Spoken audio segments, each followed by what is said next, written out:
Yo, we on business. Yo, we out here hitting that grind. Podcast vibes, letting loose, unwind. Next on the mic, yeah, Welcome. Our guest today is a man I had the pleasure to meet last year during an event that he brought back to Decatur, Illinois after a 20-year hiatus.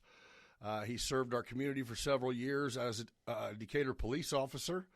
He is currently a professional boat racer who tours the country throwing rooster tails on waterways all across the United States.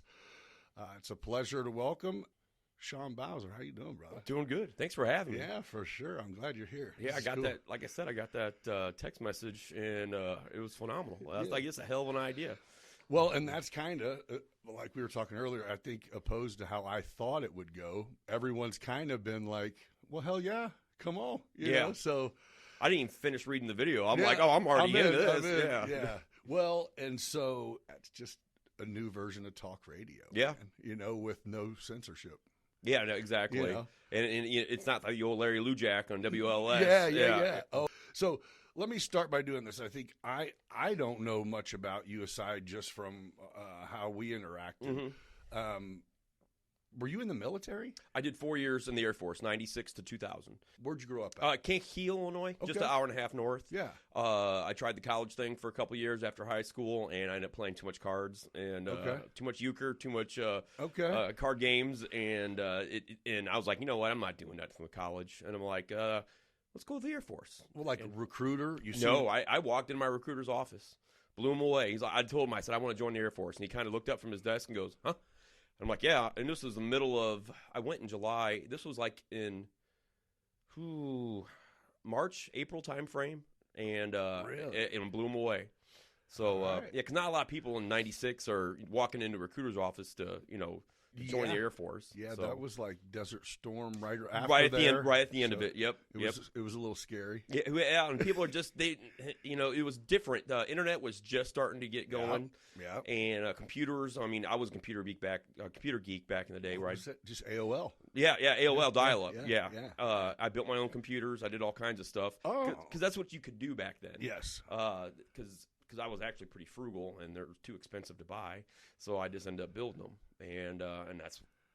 Are you still a computer geek? A little bit here and there. They're so disposable now, though, that there's not a whole lot you can do. No, I mean, you told me about a gigabyte hard drive, 25 years ago, and I'd be like, good luck. Never need those. Now I got 18 terabytes sitting there. Exactly, and you're filling them up. Yeah, no shit. I think that's what a lot of people don't know, and I only know it from the drone thing. It's the better visual capture quality you get, the more space it takes. Yep. And that's for audio. It's for anything. And it's a race. It is. The better, the bigger hard drives. Well, now my quality can get bigger. Yeah. And it's scalable. So back in the day, it was only got a 32 megabyte. Yeah. And my picture's only 500 kilobytes. So that's what now we have cameras that shoot in 8K, but we can't view them.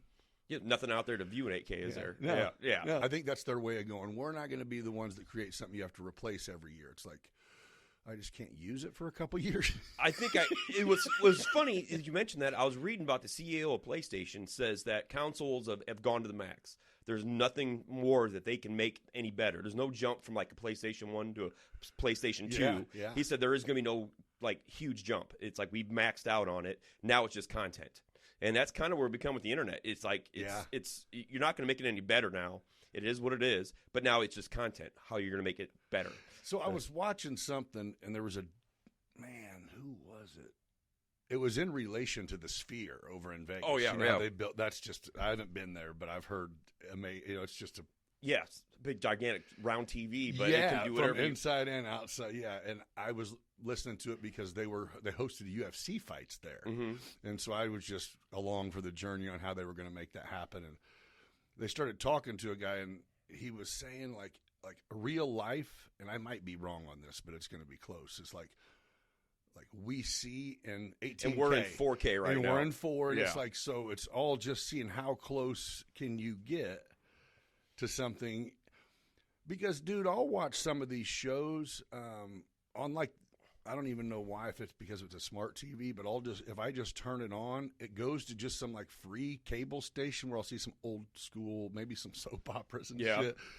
But they're in 4K, and it's weird. Like I don't like it. I'm like, it looks like I play old video games, and I have them on my new TV, and they don't look right. Is that what it is? It's they look the age. they look too good. Yeah, I'm used to my 8-bit Mario, yeah, Super Mario no, Brothers. You're right. You're right. And it doesn't look right. It is where you're going.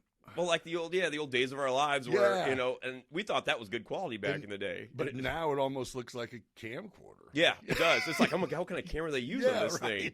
There's a tripod. They just set it there, or what? And it's something in our generation that we remember as our camcorders. And those were $2,000-$3,000 back in the day. And now I've got one that sits in my hand and it does 10,000 better times quality. Way better. Yep. Yeah. So it's really weird how technology has come, and my daughters still got both sides of it, but my granddaughters or grandsons. How old are your daughters? I have a 25-year-old and a 22-year-old. Okay. So no kids yet, no marriages. Okay. So two great daughters. Okay. But they came in through the cell phone age. Yeah. I can't imagine what my grandchildren are going to come through.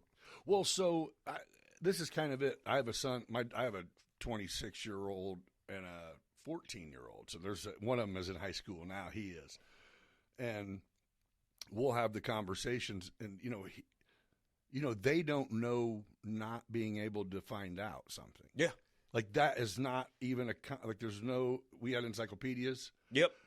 Or the library, or whoever you could find. If you had a book report due, now it's like, how long do I need to make it? I mean, I can get all the information you would possibly need. And the teachers know that too. Oh, yeah. I don't know how the teachers do it. I really don't. Because everything's, I don't want to say plagiarized now, but it's, all the stuff's been done. You want to know about a race car. Yeah. You're not going to go out and talk to a guy at a race car track anymore like I used to. They're just going to get online and learn everything they need to know about it. And learn more than... You could become a professional at something without seeing it. Oh, yeah. If you're capable. Yeah, most plumbers are nowadays. Yeah. I see them on their phones. Dude, I'm like, what are you doing? There was a couple summers ago. I mean, it had to be like maybe one of the iPhone 3. Like it was a few years ago. iPhones were here, though, and YouTube was definitely prevalent. My mom and dad, my mom is a missions council leader for a church, and they take missions trips a lot. Well, they had something that was in the U.S., and it was in Indiana or Ohio. It's called One Heart, Many Hands, to where basically a bunch of people get together, and, I mean, it's pre-decided, but they kind of go to the hood. Mm-hmm. And, the old ladies that have owned their homes forever that's fallen down around them, they would go and, depending on who was coming, which they had some tradesmen coming. They were patching chimneys, putting... Oh, cool. Anyway, my mom calls me, and she's like, look, I know you're working, you're busy, we're going to be here for a week. If there's any way you know how to hang siding, or I think she just assumed I did, but I hadn't. I could do a roof, but I've never put siding on. It was one of them that I'm like, I don't even need to learn this. So either way, and it was kind of like we really could need some help because it's getting done out of a man lift, like a like and the only people we know who know how to do siding are completely scared of this lift, even though it only goes up 20 feet. No one's able to work out of it. And I'm like, oh, okay, yeah, well, I'm busy, whatever. Get off the phone, of course, driving. And I'm like, I called him. I'll be there in the morning. Mm-hmm. I literally learned how to side on the way there, going like this. Looking down, watching my phone, listening to 10 videos, and by the time I was halfway there, I'm like, I brought the right tools. I'm good. And I didn't have to ask anyone anything it was like. And they probably thought you're a professional after. Where's the siding guy? I'm like, I don't know. That's you. Oh, that's me? Yeah. Oh, yeah. No shit. I mean, today, I get a phone call from a buddy. I got to put a pressure switch in on my wellhead. Oh, he's like, you know how to do that? I'm like, not yet. Right. Yeah. And I looked it up, and me and him are going to throw it on his wellhead tomorrow. Yeah, give me a minute. And I'm just, my ongoing thing in my life is saving money and being frugal, just the way I am. And if I can teach myself to do something and fix it and not pay the $200 in labor, I'm going to do it all day long. It makes it feel a little bit better if like you're one of you take care of your grass, your yard, you mow, whatever. And then that time you're out of town or whatever, and you have someone do it. Oh, it's almost like, yeah, it is. Come home and you're like, I don't have to worry about it. Yeah. I mean, it's different, But that hour that I mow though is an hour out of the house. I don't have to listen to my girlfriend. There you go, man. That's peace and love quiet. Love you, Nikki. Love you. I hear you. Keep talking. I just okay. So you went to the did you get deployed in the Air Force? I don't really know a whole lot about. I mean, how did that work? I went to basic training in San Antonio, and then you go to your tech school, which is your job. I ended up being security police at the time, which they turned into security forces about 1999. But in '96, I went in July '96, and I got out of my tech school around December 1st, on this time frame. And then my home base ended up being in Aurora, Colorado, which is right next to Denver, Colorado. They attached. So I spent my 4 years in Colorado, but I did spend 6 months in United Arab Emirates. It's a little country, really rich country over by Saudi Arabia. We had to do, it's called a TDY, temporary duty assignment. So I spent 6 months in the desert, basically. I mean, definitely had to be the first time. Did they do it just kind of for the shock factor of let's see what this guy. So over there, you can't be permanently based, so you have to rotate troops out constantly, and it was just my turn to get part of the deal. Part of the deal. Oh, so once you're in, it doesn't matter how you're just put. It doesn't matter where you've been or what you've done previously. It's your turn. Every base has its own responsibility. Mine is United. That at that time, they needed troops to go to United Arab Emirates, and that's what I did. And I spent May through October there. One of the hottest 6 months of my entire life. It was a hairdryer when I got off the airplane. It felt in your face. I'm like, how do people live here? This is insane. How did you? We had tents. We had tents with air conditioning. Believe it or not, we had like tents like you camp in. And they were climate controlled. And we had, you could say that. They had a big tube and a big generator with air conditioning. I know. They got them at Farm Progress. Yeah. But this is 1998 is when I went over. Not so lavish. Right? Yeah, but it was, we had 12-hour shifts, 3 days on, 1 day off. We guarded KC-10 refuelers. Okay. So, because when they go up in the jets, and refuel them out. You ever have an incident, or you kind of no? Everything was pretty quiet. Yeah, it was a good country there. They liked us. They gave us all kinds of, I don't want to use the word free stuff, but like they gave us cars to use while we were there. They took care of you. Good food and all that. Believe it or not, it was really good food. Okay. So you're just like, it's just hotter than. It was just hot. I mean, you can't walk in the sand barefooted out there during the day. You had to have flip flops on or something. I mean, I picture it like this, but I mean, do you guys seriously have to just wear that? I mean, you're suited and booted, right? We had our pants on. We always have the pants. Wear a t-shirt, and we could take our BDU tops off. Oh, okay. That looks like torture. But when we're transporting back and forth, you got to have them on, and our sleeves were always rolled up and all that. And right. We had ball caps on, so it was hot. It was sweat. It is. It is what it is. Drink a lot of water. So makes you come back and go, God bless America. Yeah. Oh man, it was nice. Yeah. I remember the day I came back. I actually got food sickness on my way back. For some reason, it was weird. Me and the wife, she picked me up off the plane on the way back, and I forget what we ate, but we got food sick off of it. So it was a fine howdy do coming back from the States. What month did you come back in? Beginning of October. Okay, so it was even a little chilly. So you were like, oh yeah. Oh, it was very nice. Yes, because it was just getting cooler there when I left. So like during the day, it'd be easy 110, 112, and at night it'd only get down to like 90, 91. But the humidity roll in at night off the Gulf. And it was just. When you say you're in the desert, like a city in the desert, or like it was a base, air base in the desert. I mean, we had sand walls with outposts around the walls, and we worked those positions like once every 2 hours. We move around, or you'd work the flight line, and then when you came back, that's what you became. Like a base police? So I guarded a priority resource in Aurora, Colorado. It was a big, giant golf balls. It looked like Epcot Center. Okay. It's just, I mean, it's not hard to figure out what's inside those golf balls, big satellite dishes. Right. And that's basically I was a highly armed parking lot attendant when I was in Colorado. Is that right? Yep. We just looked at people's badges and let people into the base and let them do their stuff with the satellites and all that. Okay. And now this is 1998, and you've seen the movies where they can zoom down and look at your license plates. That was what they were doing in 98. I can't imagine what they're doing, 25 years later. Yeah. It's insane. I don't even want to know. Well, so I do some contracting work, and one of the jobs we have is that they're actually pressing right now for is a admin building that just got built at the Illinois Air National Guard hangar, over right by the airport in Springfield. Yeah. And it's kind of, we go there to work, and I have to warn the guys, like,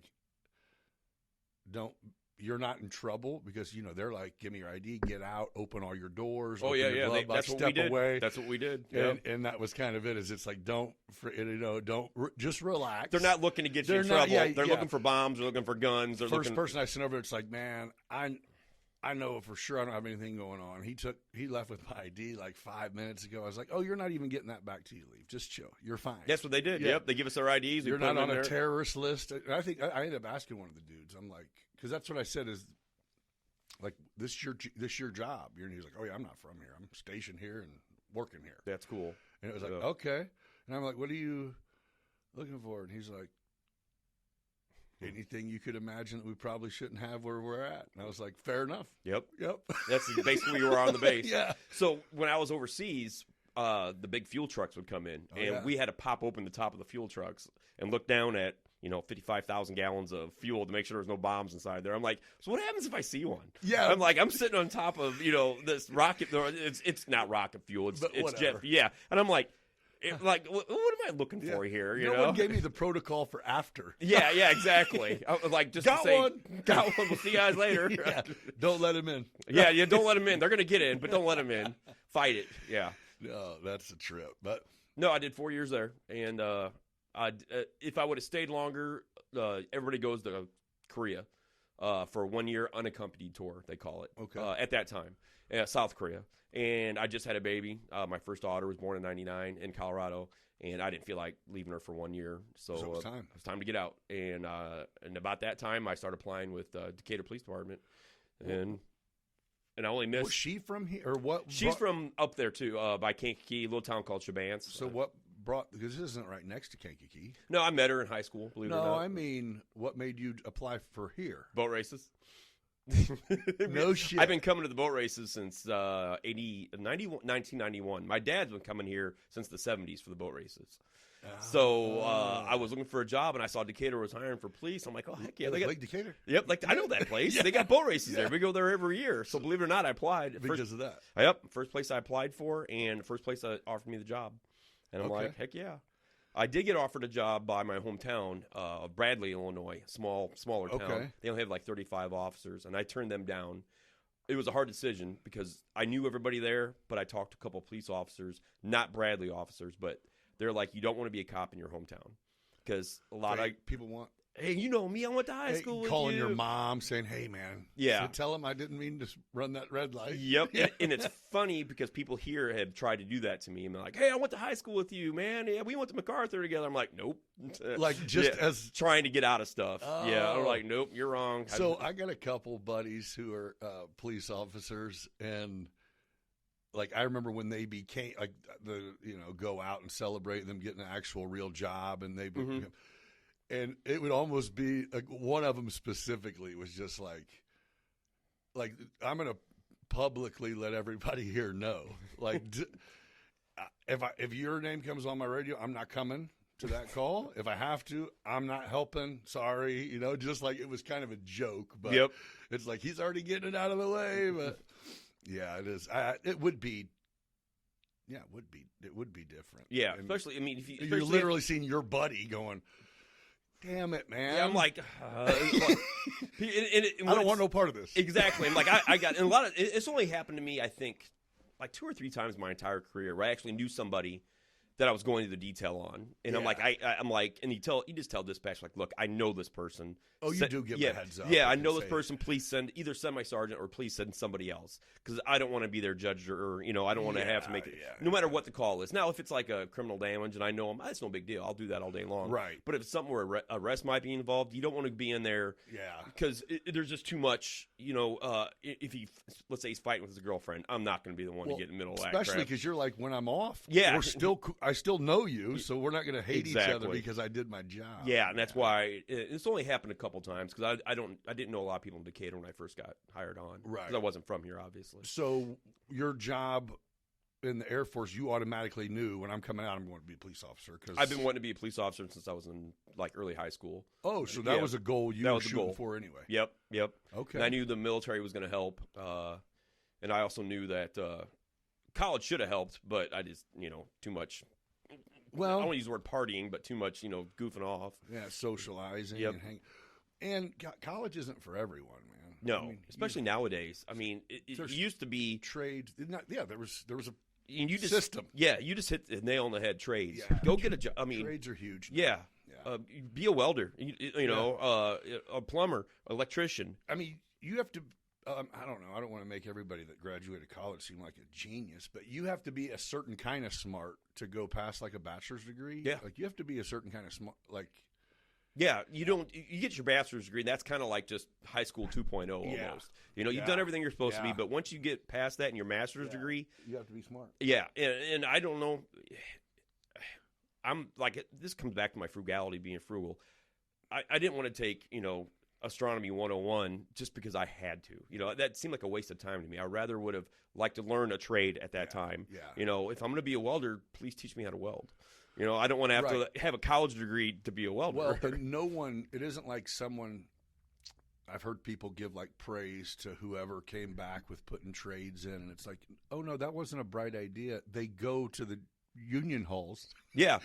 Exactly right. If we start running out of military people, they're going to start sending recruiters more. I mean, that's just kind of how it goes.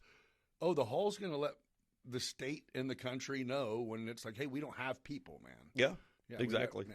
And that it'll happen. Oh, we're You're going to be an electrician. You're going to be a welder. Yeah, I mean, we're not far there now, and the kids now are more. I won't say we weren't money driven because we all wanted to make a living, but now we didn't know you couldn't. Well, internet didn't exist, so you didn't know 100 people your age that were millionaires when you were 20. No, it was like a millionaire. That was somebody not even possible. I don't think my hometown had a millionaire when I was there. Yeah, but now you look online, and it's like these kids are blowing up off social media, and so it's almost like that standard within.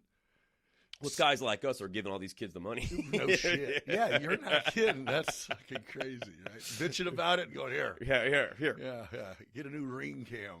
Oh, man. It just a ring phone. Or my daughter's. Ring light. Yeah, they're all in. Yeah, I never knew what a ring light was. My daughter wanted one for. I'm like, what is that? It's a light that you put your phone in the center. You don't have one? I'm like, no, I don't need one. My phone's a phone, talk on it. Yeah. But, I don't even know where I was taking a long route to saying something about trades. Oh yeah, I think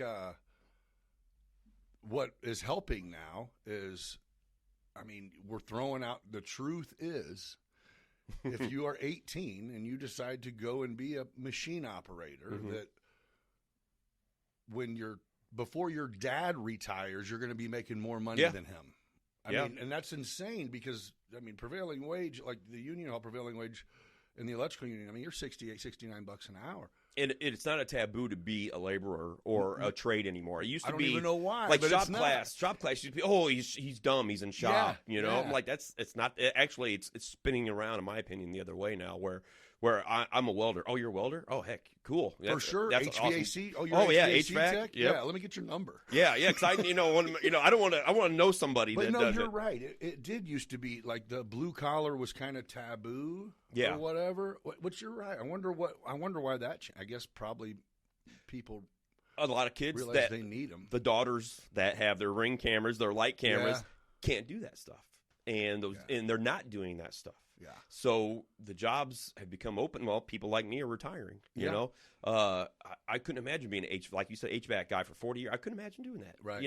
Crawling crawl spaces. Up in attics. For 40 years, I just couldn't imagine doing that. I after the first couple of years being a police officer, I kind of saw the light a little bit. I'm like, man, I'm not gonna be able to do this job my entire life. I was 25 when I got hired on. I need to think about tomorrow. Not just the paycheck that I'm getting next week. And over the years, it's hard. It's very hard. And I've been trying to instill that into my daughters, and they're getting the point a little bit. But I'm like, you want to retire when you want to retire and not have to worry about having another job, not have to worry about, well, insurance sucks. Don't get me wrong. There's nothing you can do about that. But I've done enough up to this point until I retired where I could retire and not have to worry about money that much. Where, like, I'm not looking for a job right now. Oh, yeah, because you're the age where you can retire, but you can't get the Medicare or whatever. For a while. For, like, I think it's 12 more years. Oh, yeah. So, but now my pension's there. It'll help pay for some of that. And I have enough in an RHS account that I've been putting into for years that'll help pay for all that. But I'm one heart attack away from, draining that account. Yeah, no shit. Yeah, I mean, insurance, I ain't gonna lie, insurance sucks right now. I mean, I'm paying over $900 a month for insurance. And that's just me. That dude from the CAO, yeah. A lot of drama going on about that. I don't know much about it. Someone asked me about it, then sent me a clip, and I didn't even really get a chance to read into it. I just was like, whoa, that's assassination. Yeah, somebody that was upset about their insurance bill did some plotting. And then I think so. That's what was funny is the discussion I had was like the day before, whatever insurance stuff's going on. Blue Cross had released a statement saying they were going to cap the amount of anesthesia they would offer patients. So basically, you go to sleep, and if there's any complications that makes them have to keep you out longer, you wake up to a bill higher than you thought because the insurance cuts off at this point. See, I don't agree with that. Well, But they retracted it. oh, did they? So he's a martyr now. Good for him. So I go, wait, we said, like, oh, surely they're going to reconsider that. And it was like that night. And Yeah. we're like, Well, touche. touche. Yeah, yeah. We've created the monster with insurance, unfortunately, over the years. In my opinion, just because of insurance, doctors knew they could charge more. Okay, but how does that make insurance money? That's what I don't get. I think the $900 that I pay a month into insurance, because I don't ever use it. I mean, I do to a point. Oh yeah, Yeah, they're getting all the money. yeah. And when I paid insurance, through the city paid for a lot of it. I did pay into some of it. Yeah. But I'm a healthier guy. I didn't go to when I got a hangnail. I didn't go to the doctor. Right. So they save money by me not going to the doctor, but I'm still paying into that insurance. Yeah. And so they're just loaded. Yeah, it might. Well, yeah. Yeah. Insurance is a gamble. It's Because gambling. you're usually there's a lot of sick people our age and younger, but Yeah. I think the percentage of people who start losing their health is after they're retired. Yeah. Well, like even auto insurance, though. I mean, my grandfather probably had auto insurance his entire life. Uh-huh. Never claimed. He got one car accident and they raised his rates. I'm like, you've probably paid in over $100,000 in your, bought 6 3 trucks and Yeah, that's and I'm crazy. like, and that's where it upsets me. I'm like, really? This is the guy you don't have to be worried about. It's a guy that buys a new truck every 6 months, wrecks it in the first 3 months, and continues to collect Right. insurance. Or God love Florida, but man, when a hurricane comes through and wipes your house out 4 times in a row, Oh, dude, that does when you see stuff like I think like it's the anniversary of somewhere that got smoked last year by tornadoes or something. It is like, whoo. And State Farm operates down there, and we have State Farm here, so it's a conglomerate. Yeah. We end up paying for that somehow. Yeah. Yep. My insurance rates went up again. Just It's crazy. And there's nothing you can do. And I've looked around other places, and there's no better pricing. Yeah, It's I'm same thing. I actually let Jeff Ludwig out there. I let him quote me, and he called and it's like, I can save you $1. yeah. I don't even want to do that. Yeah, I'm like, I don't even want to move that. I'm not. Cost me more. It's like $1, like literally, and it's like, dang. Well, it's like airfare. Once you start looking for airfare, all the other airfare companies know you're looking for it. Yeah, so it's like, here. So they start, and they'll balance out their prices. So Yeah. it's frustrating. It seems like now the middle class is the one that's supporting the rich and the poor nowadays. It seems like. And I think it's been always that way. Yeah, but it's like you're forced. Where I either have to make more or be poor. Yeah, exactly. I mean, my daughter, God love her. I'm going to say something, Devin. You ain't going to like it. But she got the SNAP program because she could. I'm like, Devin, why don't you try for it? Right. I'm like, you'll qualify for it, and she did, and she felt bad for it. I'm like, don't, kid. I've been working the street for 23 years, and I've seen people abuse that system. Well, and if you're being transparent in your application process, and they say yes, then that means it's for you. It is. It's for her. I mean, she's like, I don't need the money though, Dad.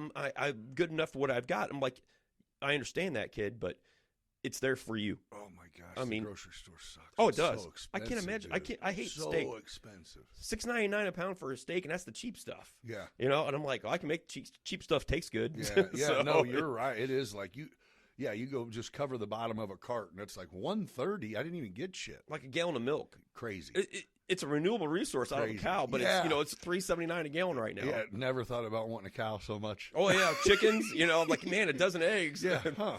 They shit these out every day. Yeah, I'll eat good then. Yeah. No, but I'm saying and I think that was it. My pops and we used to have the discussion about, if people would eat at home more, they would save money, and then it's like, well, at this point, I don't know. If you're just eating for 2.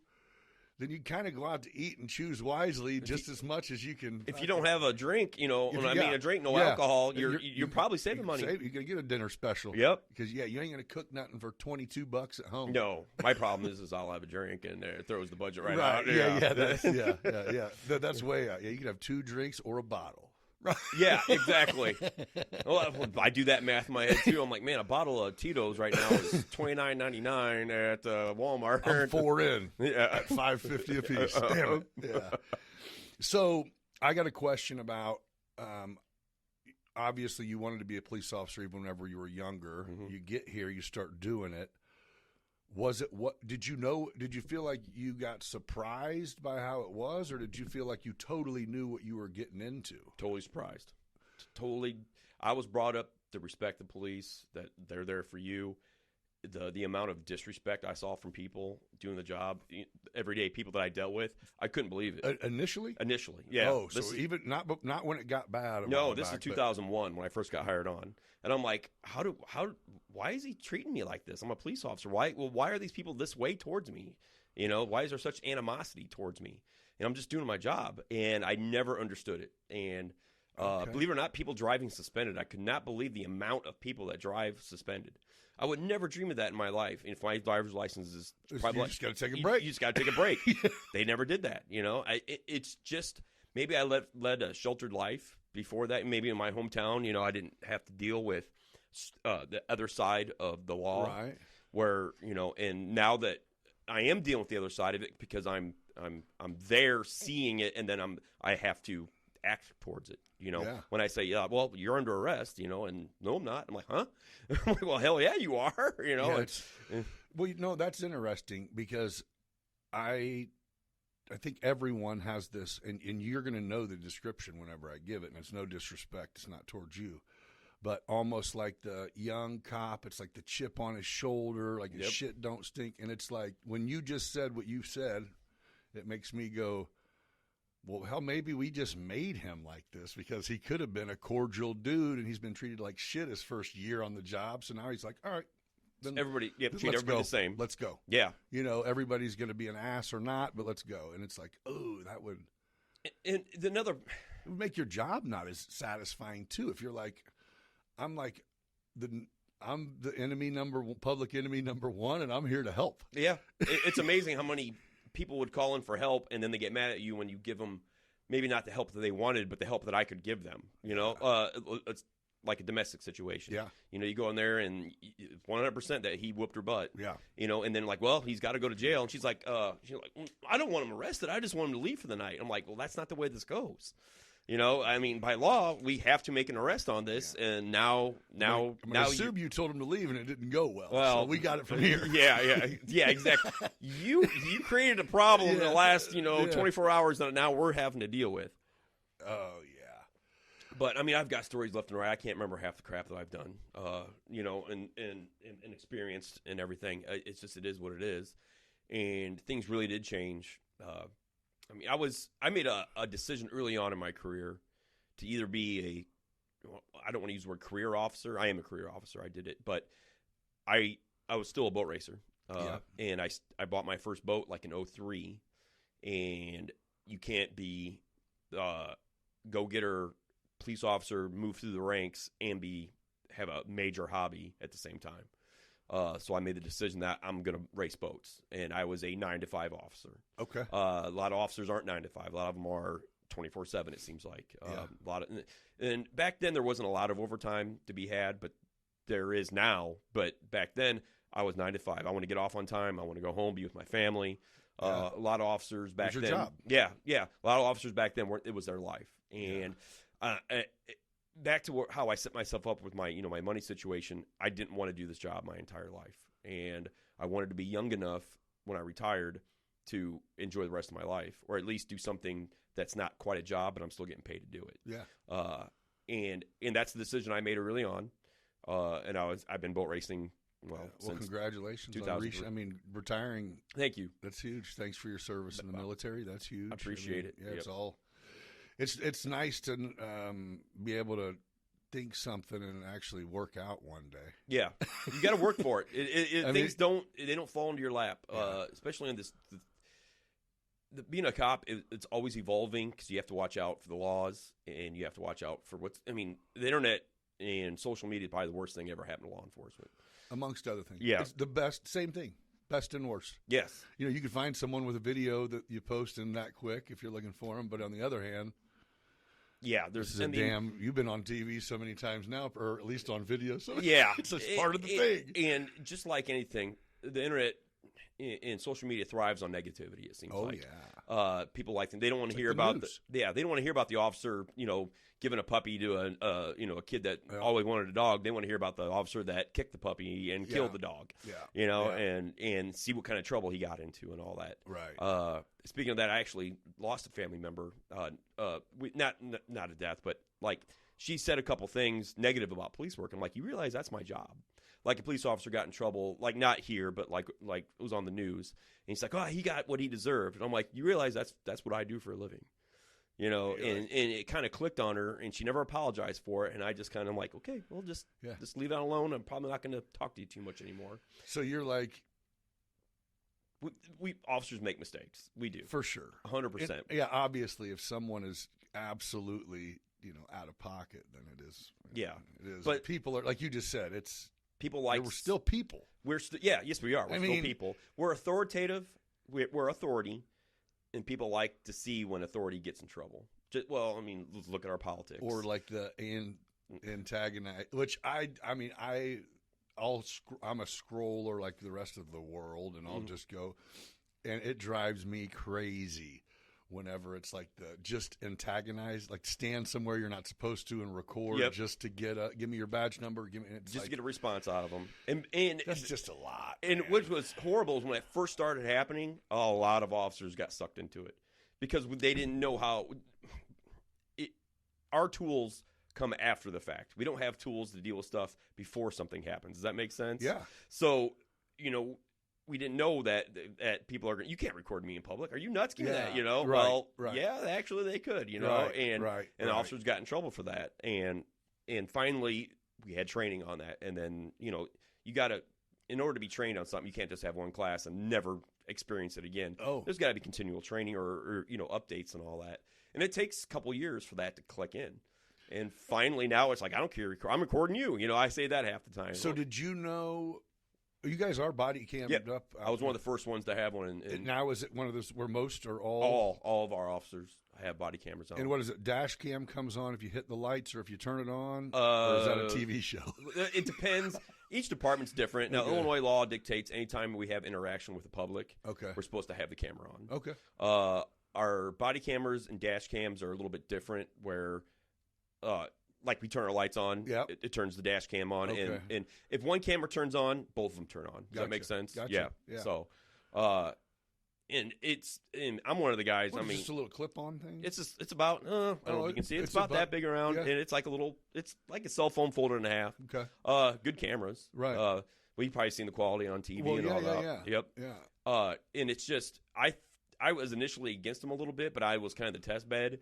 But it got me out of more trouble than it got me into trouble. Does that make sense? Well, if you were conscious of it, too, yes, you know what I mean. Yes. Where we're going, hey, dude.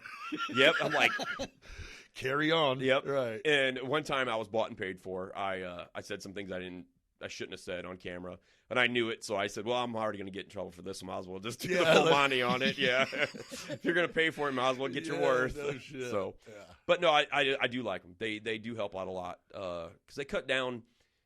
They take the officer out of the equation. I was just going to say, there's no more. What did he say exactly? Nope. It's like, well.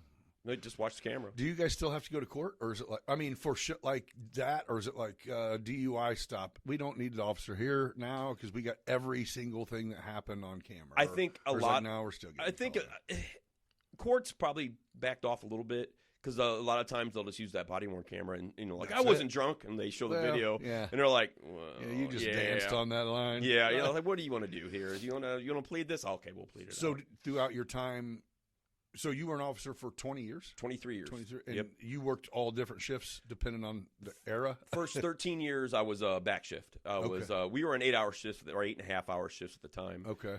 So I was, I think, like 10 o'clock in the morning till 6 o'clock. Or 10 o'clock at night till 6 o'clock in the morning. Okay. Time frame. And as a younger officer, it's easier to do. But, man, it was all by seniority. Okay. So as you start to move up in seniority, you could put in for day shift. Okay. So, and then you get day shift. Now, I could have worked second shift, but it didn't work out for family. I had daughters, getting them to school and all that.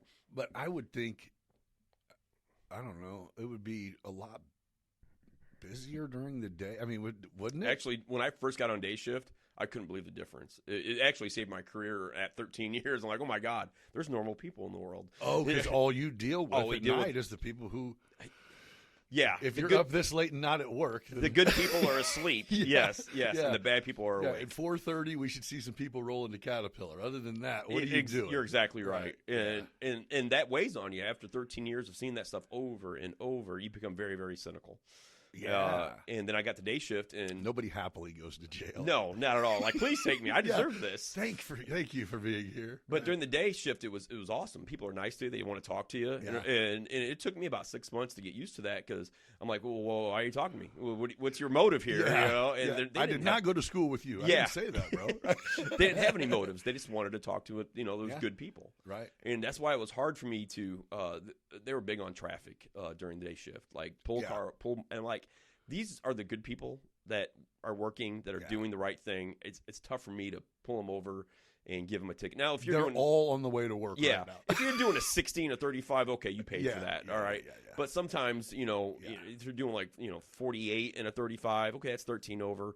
I mean, 13, it seems like a lot, and maybe for me, it wasn't enough to give you a ticket. It just wasn't. Right. So, I mean, if you're a jerk to me, of course. Then you earned this. Yeah, you earned it. But I was very nice to people, because if you got a ticket, I didn't lecture you, because you're already paying for it with your ticket. Right. Now, if you get a warning, I'm gonna give you a little, hey, do me a favor, slow down. Funny. So I got a ticket this past year, maybe it was the summer before last.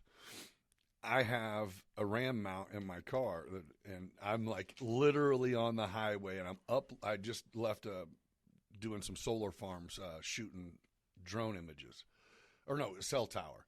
And my thing was, I go from tower to tower, and then you upload the data, and it's kind of what makes you be done with that, and you can build the company. Mm-hmm. So I would, while I'm driving, I had a mobile hotspot in my vehicle. It was even, I think it was before our phones had them, so maybe it was a few years ago. Either way, I get pulled. A trooper. I'm driving, but I'm also kind of and I feel, because I don't speed, so and so I kind of just feel someone just chilling. They're not passing you. Yeah, they're like, what's going? Why is this guy just sitting here? So I glance over, and he's looking at me, and I was like, and he backed up real quick and hit him, and I was like, damn it! I hit the exit and pull off, and he comes up, and I'm just laughing, and he's like, dude, and I go. Yeah, I got nothing, man. So we sat there, and he's like, so I see, because the car was, when he ran the plates, was for Aerial Elite Solutions. So we had a big drone conversation for 15 minutes about just how law enforcement's using them a little bit and whatnot. Anyway. Did he end up giving you tickets still? He ends up like 10 minutes into this conversation. He's like, hey, I mean, you seem cool. I have to give you a ticket. I go, I don't think you have to get me. We have discretion. Now, yes. He goes, I'm going to tell you. He goes, I can't even give you a seatbelt ticket. He goes, because when I pulled you over, they already knew why, and I'm not allowed to give you a warning for being on technology devices. Yeah, that was one of our things. If I pull you over for a cell phone, you're going to get a cell phone ticket. He's like, so I'll act like you had your seatbelt on? I'm like, I did. Yeah. I took it off when he walked up. Looking for my wallet. I've heard everything. It's one of those where I was like, well, yeah, you got me. He goes, man, you don't have many people who are happy about tickets. I go, I'm not happy, but I mean, I understand. It's a little hard for me to, What? Yeah, it wasn't like you went over there just changing a channel. He was reading the screen. He knew what I was looking at. I'm like, oh, geez, got me. But that's a good story, though. I think I had a correctional officer was in here, and that's what he said is, because I think that's my point, is there's the number of people who never have interactions with the police is a lot. Negative interactions with them. Yes. You know what I mean? The majority of the population, I mean, you guys deal with mostly people who are not following the law because you're there for that, kind of. Yep. And the same with him. And I'm like, but he goes, well, there's a saying that is the people who don't like us, it's because they deal with us. So don't deal with us. Yeah. If you don't want it, don't call us. It's pretty easy. If you don't break the law, and you won't hate the police, and then you won't hate the correctional officers, and then you won't hate. Yeah. If you don't want to get arrested, don't shoplift. That's it. Yeah. You're allowed to want stuff. You just can't always have it. Yeah. And it's. That was almost an ongoing theme later on. You know, a lot of officers, like, if you don't want us here, quit calling us. Yeah. They don't want us there they use us as a weapon is what they use. And when I say weapon, they're like, if you, I'm going to call the police if you don't do this or do this. Yeah, you and know? they do it, and you're supposed to show up and go, oh, okay, you won the argument, so we'll leave. Yeah. Nah. Or they call back, he left already. I don't need you here anymore. That happens a lot. Yeah. I'm like, wow. Okay. And they call back and go, never mind. Yeah, a lot. Canceled the order. Cancel it. Yeah, I don't need you. I told him I was calling the police and he left. I don't want you anymore. So a few years ago when, damn it, George Floyd thing, it seemed like that's when you started seeing around the country, they would like ambush police. Yeah, that was a big thing for a little bit. How much does that make you want to not be a police? Or, I mean, what was your take on it? Was it like they need us now more than ever, or were you like, fuck this, man? I was in between the two. It was more of I'm a big supporter of each other. And when I say that, I was looking out for the other officer, and they were looking out for me all the time. Because, I mean, we are always sitting by ourselves typing reports or, parking somewhere. Oh, yeah. Yeah, and people walk, it happened daily. People walk up to you and want to talk to you. Hey, I got a question, blah, blah, blah. Well, when that happened, and there's officers getting shot left and right, it's in the back of my head every time. Is this guy coming up here to put a bullet in my head? Or the times I'm typing and then I look up and there's somebody there already. I'm like, oh, man. I was too late. Yeah, I'm a dead man already. Yeah, thank God he was. Scary. Yeah, it is. So that's a lot of times, especially on the back shift. You always try to buddy up, at least park. And that's why you see a lot of officers parking side by side. We're not loafing. We're not messing around. I'm writing a report. I'm writing a report, and he's watching me. Yeah, and that's what it is.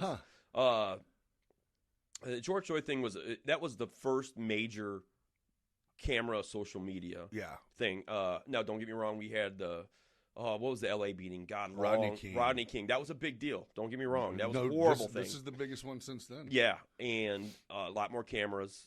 And it just seemed like the country was ripe for something like this to happen, and people were wanting. They needed a flag, and they got it in him. And next thing you know, Minneapolis is being shut down. Yeah. You got Seattle with an autonomous zone. Man, unfortunately, I feel like that. The darker powers had something to do with how everything keeps blowing up into race shit. Like, I don't know who gets paid from it or how or why or where, but I call it the vocal minority. There you go. I call it. Yeah, it's the silent majority, that people that want the police. They love us. They need us. But when it comes to supporting us, they always, we support the police. I'm like, how do you support us? I don't see you down in Springfield. Call you every time I need you. Yeah, I don't see you in Springfield during the legislation sessions, saying this Safety Act is probably not the best thing for Illinois. I just got educated on that. Yeah. It kind of blows my. I still think I must not understand it. And I sat here for an hour afterwards, and he's like, "No, you understand it." Yeah, it's just you don't understand. You're not why comprehending it, but you understand. And I'm just like, well. Yeah, taking people to jail is a bad thing now. That's how they made it look. You can't. There's only several laws that you could take people to jail, like murder. We had somebody that concealed a homicide, and it was not a jailable offense. They concealed a homicide or death, and it was not a jailable offense. And it's on paper, the list of things? There's a list, yeah, and it's online. And there's several. But you know what I mean? I didn't know if it's like, hey, if it doesn't fit these things. Exactly. They gave us a checklist. If it doesn't fit this, give them a ticket, send them on their way, or NTA. Or yep, an NTA, and send them on their way. So, yeah. But the bad part is I didn't pay attention when it first came out. I heard people talking about it, but then when I got it broke down, it made sense. But it's like, they talked about this, so everyone knows. So doesn't that make people even more act foolish? They do.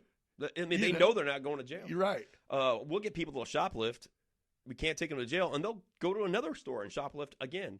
Now, technically, we can, but the jail is like, no, we're not going to take these people because they're just going to get released, right back again. And so So what's happening now is it's the Safety Act really went into effect about a year ago, a little more than a year ago. Well, people miss their court dates. We'll give them that NTA. Yep. So now they have warrants. And this is the caveat, which is good for the police, but those warrants have no bond on them. Yep. They have to see a judge. That's what I hear. So it's kind of like, well, you guys want it. Here's your Safety Act. That's funny. Yeah. That was the exact description I got was they get the NTAs and just look at it like parking tickets and just throw them in the garbage. And then now they have no bond warrants. We got to come get you and let the judge decide. And I go, what's the judge decide? He goes, to let you go. Yeah. And give you another piece of paper you just have to come stay back. A day. You know, stay overnight with us. It got it was very frustrating. I guess I just don't. Most things make sense if you hear, what it's meant for. I just think that one's one of them where I'm going. Even if it's everything in this state's made around Chicago, but I don't even understand how other than Cook County just probably having too many people. But other than that, I don't. They said it disproportionately. Our homeless is up now. Oh, our homeless is it's. I don't like to use the word homeless. These people choose not to. The ones I dealt with, I shouldn't say these people. The ones I dealt with, they didn't want to go anywhere. They liked the lifestyle they're leading right now. They got handouts. They weren't just down and out. That's what they did. That's what they did. They liked that. Or they had some severe mental health issues. Sure. We had two individuals I remember that got arrested so many times, and finally a judge, and it wasn't the judge's fault. There's paperwork to be involved. They got committed to a state facility, which is huge now because back in the day, everybody went. There was state facilities everywhere. Yeah. Mental health facilities. Now there's none except for a couple. The women's prison here was a mental health facility back in the day. Remember Adolph Myers was here? Yep. Yeah. And they've gotten away from those because those were, the padded cell, bad things. You shouldn't do that to people that need help. Those straight jackets. Yeah. Well, some people do need that. And I'm going to say that. No question. There's people in the world that you will not be able to help. They need that. Or they just will not survive this world. Dude, they literally have, universities that study, serial killers' brains when they die. Yeah. Because there's something going on. Some people, like you just said, there's no They'll solution. never be right in the world. They'll never be right. No, something's just off. And human beings are a great species. They want to help everybody. Some people just can't be helped in this world. And it's horrible to say. And being a police officer, I should want to help everybody. I did. And I will always help people. But there are some people in this world will never be right for them. And, right. and that's just well said. It's a simple fact, and it's horrible. Yeah, and people, they'll help them to a point, and then they'll figure that out that this person doesn't want help, he can't get help, and that's the guy you're going to see that's sleeping on the street all the time, and then somebody else will come along. Oh, we can help this guy, and then the cycle just keeps going and going and going. Yeah. Until finally it gets to the point where because there's not enough lazy in the world to make you think a sidewalk's comfortable. Yeah, I mean, exactly. I mean. Well, and the caveat is you talk about our homeless, or they've got all kinds of cute names for homeless now, housing suppressed or whatever. Oh, yeah. But I've spoken or I've read some articles. Trans residential. Yeah. I'm in between housing right now. Yeah. So, but we have. For our homeless, we have some of the most overweight homeless people I've ever seen in our entire life, and I've heard that from a lot of different countries. I'm like, you think of a homeless guy, you're thinking like 6'1", 160 pounds. Yeah, you're like, man, hope he don't fall over. Yeah, no, that I'm like, you're eating pretty good, for a homeless person. Right. It is what it is, but it goes back to the people that don't deal with the police that much. They don't deal with homeless that much either. Right. So they don't understand that this person has made this decision to be that, and not all of them have. Don't get me wrong. Right. There is honest to God people that are honestly God homeless, but they will know where to go to get the help that they need, and then it will change their situation. But these guys don't want to change their situation. Yeah, and what I don't vibe with is it's Decatur. Mm-hmm. Everybody, for the most 90% of us, go the same roads, the same places every day till we retire. Yep. You know what I mean? Though it is, you go from here to here to work. You go from here to here to take your kid to school. You go to here to watch them play. You go to here. Come on, man. You can't ask me every day for 4 years the same dude. You can't come up to my car every day. You know what I mean? It's when some of our I get it in the bigger areas. I get it. They have a following on Facebook. Some of them do. We got what's her name? Sheila Burries. Crackhead Sheila, whatever Sherry. It was. Sherry, Crackhead Sherry. I just seen Sherry. When you get a following, you know, there's something wrong with that. Dude, when you just said there's some, that look like they're well-fed homeless. I was coming out of a store recently, and she was just chilling out there on the just sitting against the building, mm-hmm. and she's like, "Hey, honey, can I get $1 or something?" And I mean, she had like 3 waters, a diet soda, some snack cakes, all laid out. Yep. Like, And I said, hey, man, you got to hide that before you ask me for something, man. You're doing better than me right now. I'm walking out with some laundry soap, you know? Exactly. I'm like, you're doing better than I am. Like, and the flip side of it is, and not a lot of people know this about me, I do know some of the mental health people. I worked the same district for 15 years. Okay. I chose to do that because I knew everybody. And some of the mental health people I had, they had housing, and they lived there, and they knew that they were not they had mental health issues. Yeah. They knew that, and I would take care of them as much as I could. Christmas time, I'd bring them cookies. Okay. I'd buy them a lunch every now and then. Yeah, yeah. And these were people that they never asked me for help, not one time. You're just treating them like people. But I'm treating them like people, and I knew that I was better off than they were. Yeah. And because I've dealt with them, people would call the police on them. They would cause a disturbance. I'm like, you got to understand who this person is. I know this person. You're seeing him as a dirty guy that's out here, but I know his name. He lives here. He's a good guy. He's just a schizophrenic, He's seriously got stuff. Yep. And I got to the point where I even knew when he was off his meds, because a lot of schizophrenics will take their meds and they'll feel fine. And after several months, they're like, well, I feel great. I don't need my meds anymore. Wow. And they get off their meds, and then and I'm like, so-and-so, you've been taking your meds? No, Sean, I quit him a couple months ago. I'm like, you should probably move. And I knew the route to take to get him back on his meds. Right. And he's one of the guys I would bring cookies to. You know, just a nice guy. Yeah. He talked to me. It's all right to care for people. And he's also the guy that if he saw me fighting with somebody, he would probably jump Lake Decatur to come help me. That was always good, in the back of my head that this guy, he's got me. He knew me by my first name. Yeah. And believe it or not, he's some of the people that I miss of the job. Yeah. Now, would I invite him to my house on Christmas? No, not remotely. Right. I know who he is, but a little bit of kindness. And I learned that later on. It goes a long way, too. It does. It does. It learns a lot. Because he had other people living with him, and they knew. Like, if a police officer pulled up, you can tell they all, until I got out, and their whole demeanor would change in their face. Oh, it's Sean. Oh, yeah. Hey, how you doing? I'm like, hey, how's he doing? Yeah. Because one time he had a problem with his arm, and it got septic. Yeah. And he was basically on his deathbed, and I convinced him to go to the hospital. He went to the hospital, and he's doing better. Well, good. So it's stories like that. You ever take a cruise by there now or not? I don't know if you thought he was about doing. Actually, I have not yet. I don't like coming to Decatur too much at this point in time. So where is home?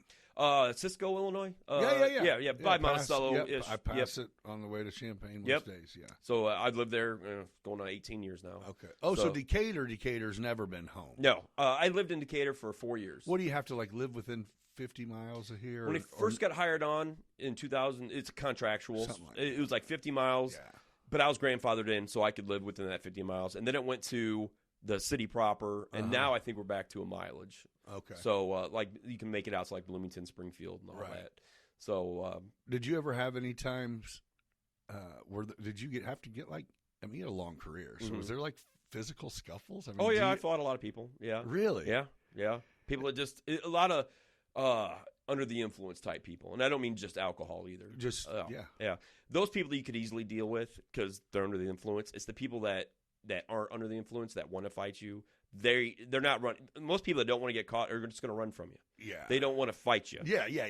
So it's the guys that want to stick around and fight. That's the scary ones because because there's always a gun at a fight. It's in 9 times out of 10 it's my gun. Right. So yeah, and if they're fighting you, they're wanting to fight you, and no holds barred when it's fighting. Yeah. Because what if they start going for my gun? Yeah. What if they start going through my taser? Yeah. Or my OC spray? Which they're trying all that. Yeah, and if they're fighting, if they're wanting to be there to fight you, that's a very scary thing. Yeah. I don't care if you're 6'2" and 280 pounds. I think what would be the crazy part about it is you literally can go from grabbing lunch, nice day out, you get the call on the radio, it's go time. Yeah. That's what's weird to me. There's no you're always on duty. Ready. Yeah. You better showed up ready today. Yep. Exactly. Yeah. I mean, I remember fighting with guys, and you're never by yourself. I've never fought a guy by myself. It's just you're always got a backup there. Yeah, but there's to a point where you can have too many people. Yeah. And next, I've gotten sprayed with OC spray before. Yeah. And I've grabbed a guy that was getting tased in between the taser throws. Oh man, you get a little get a little for. But I was a runner back in the day, so I know how to pace myself and all that. So it was funny because they when somebody wants to run from a police, they go balls out right away. Damn right. And I just keep him in sight. I'm like, all right, here we go. And I'm like, I'm going to catch. I'm yelling at him. Hear you breathing here shortly. And I'm yelling at him. I'm going to catch you. You're not going to get away. And you would? Oh yeah. Eventually they took. I chased a guy in a squad car before, where he's running through houses, and I'm just following him in my squad car in the street. I turn the corner. And there he is, huffing and puffing, and I'm kind of being sarcastic with him because he's not a threat right now. He's tired. I'm like, you gonna puke? I'm like, you need an ambulance? And I'm actually asking him if he needs help, but I'm like, it's because you just tuckered yourself out.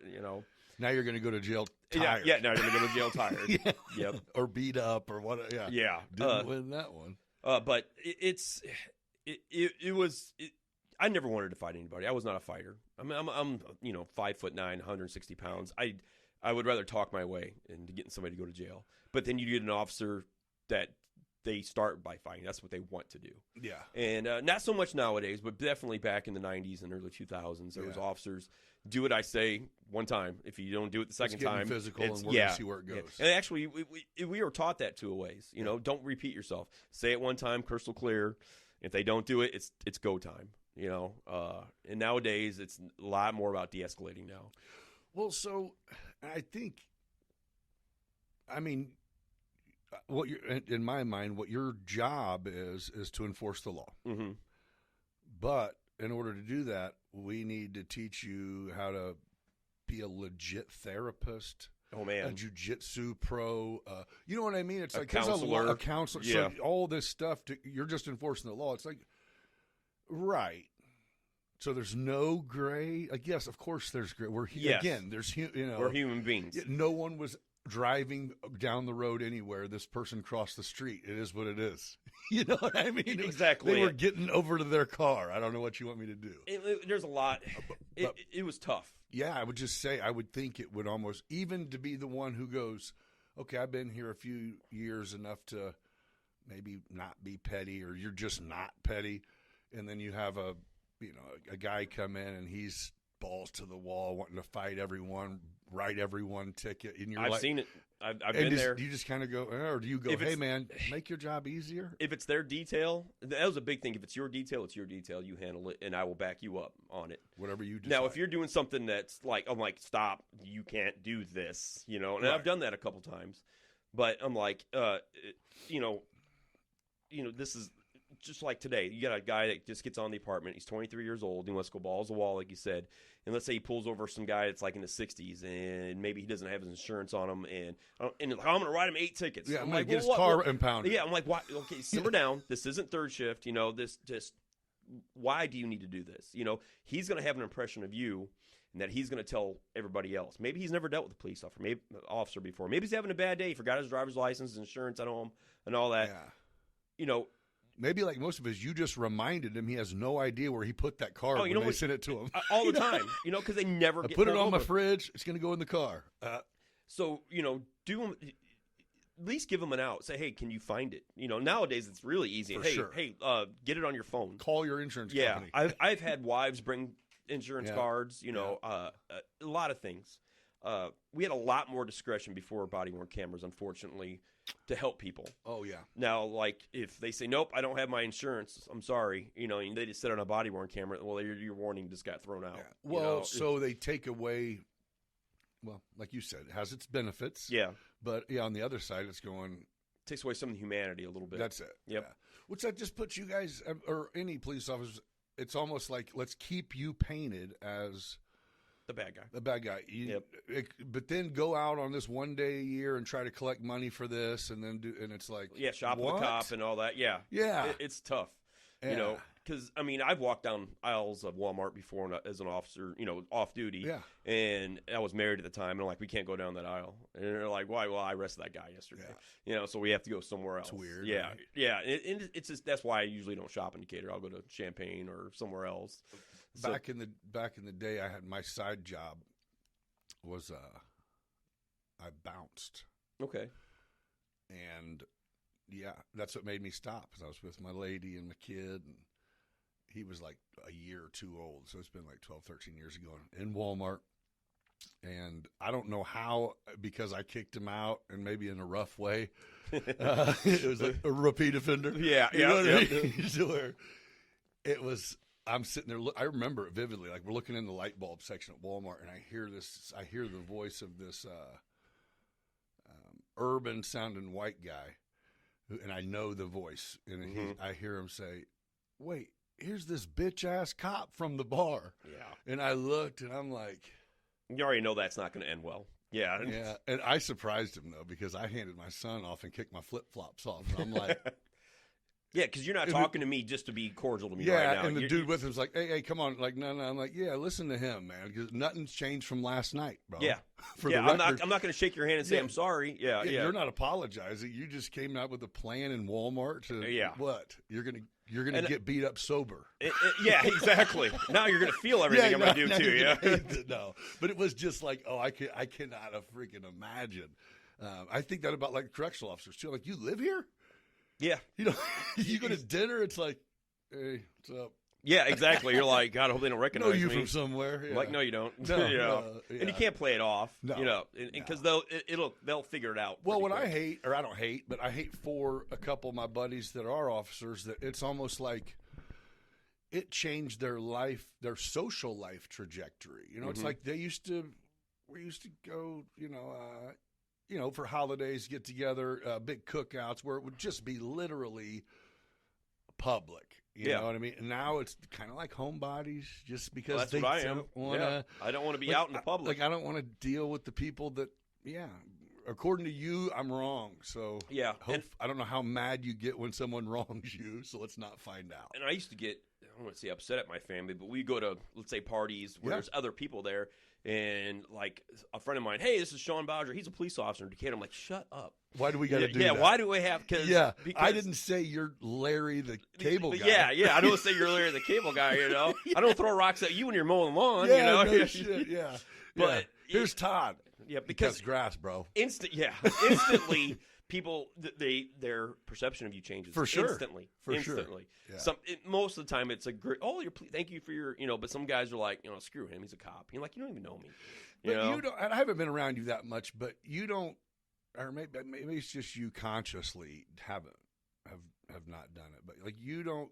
You're not like there's a fucking cop. Who, I don't care what you're wearing, what you're doing, you can tell. Mm-hmm. Yeah, they're out there. Yeah, you know what I mean. It's like, you don't. You seem kind of, I don't know. You seem normalized, which it's a good flip. Yes, flip of the switch when you get off work, maybe. But the last 4 years of the job have been really tough, personally and in publicly. And I was to the point where I was just about done being a police officer. There was so much that I saw and couldn't do to help. So much that the laws would change, the negativity towards police work, losing friends, getting shot, getting killed. I knew Chris Oberheim. I worked with him for a couple of years. Yeah. There's a couple of other officers. I was tired of seeing on Facebook all the badges with black bands on them from around the nation. Yeah. And I'm like, you know what? I've been doing this job too long. I can't. I don't want to be the guy that retires and the next day he dies of a heart attack. Yeah.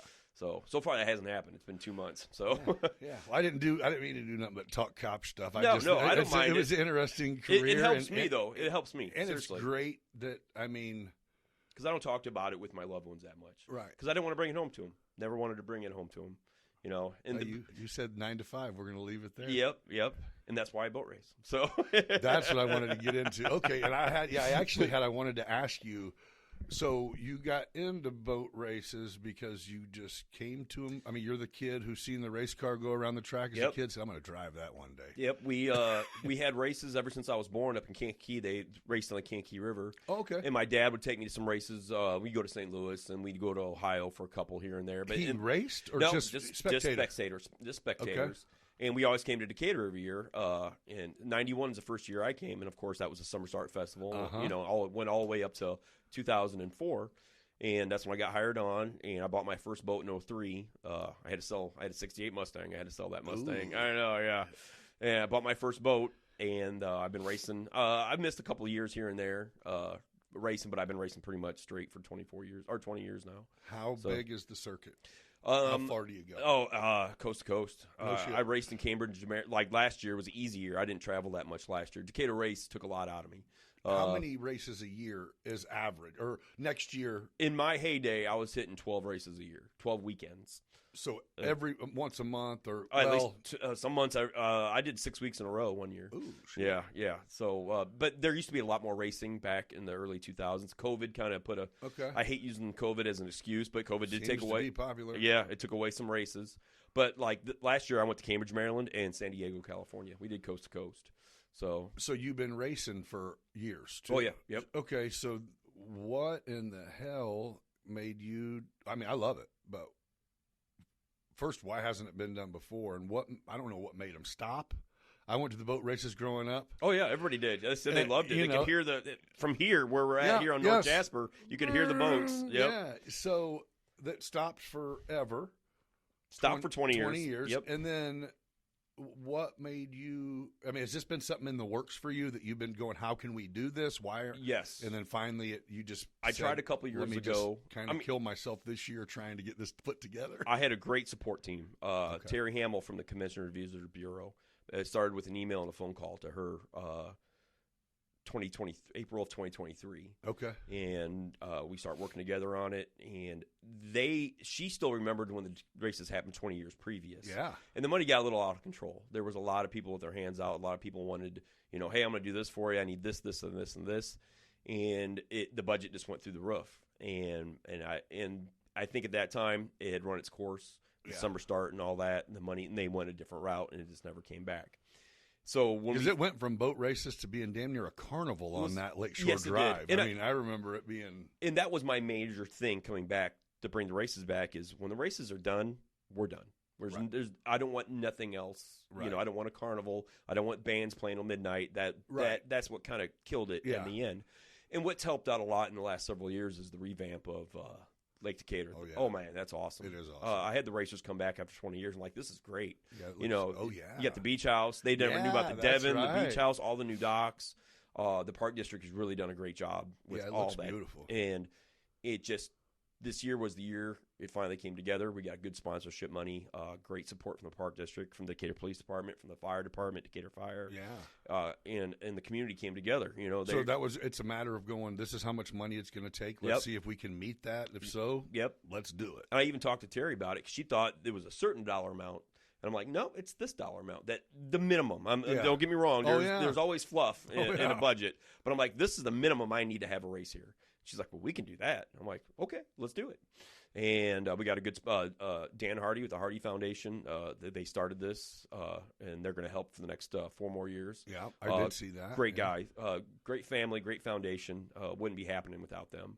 So, contrary to what you may have heard about the races being canceled, you heard about a race that canceled in September. Yeah, I don't know what different was rate, going to be. Different, still race boats, not ours. I remember it getting canceled. I knew. What was it? You?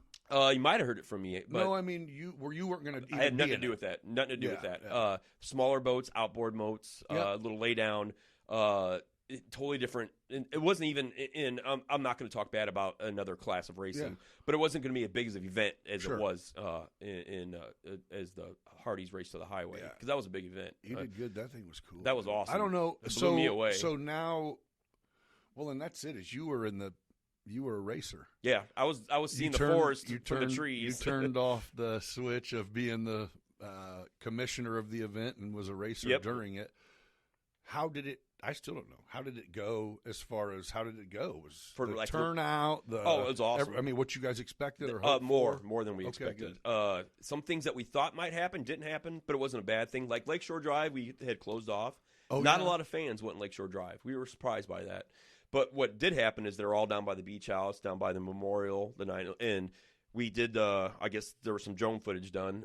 Sorry, not you. But I guess there's a way to count people's heads from drone footage, and they estimate over the 2 days between 13,000 and 14,000 people. Oh, nice! And that's awesome. It looked like it was the biggest event for Decatur last year this year. I guess if you look at it, I mean, I thought them bleachers were in a pretty cool spot, but it's like, these people want to drink and eat. They do. And there was nothing. And we're working on that for next year. The races are coming back. June, I think it's 7th and 8th this year. That weekend, I think it was 8th and 9th. It's 7th and 8th this year. So looking forward, is the prep at least a little bit easier because you've been here, done that? Yes, but I think it's a negative thing because I'm kind of like, we got this. You got this. So I got to remember, I'm like, look, we can't be leaning back. If I wait till May, it's going to be. Yes. I don't want those sophomore sophomore blues where, the second year, look at the Cubs after they won the World Series, Yeah.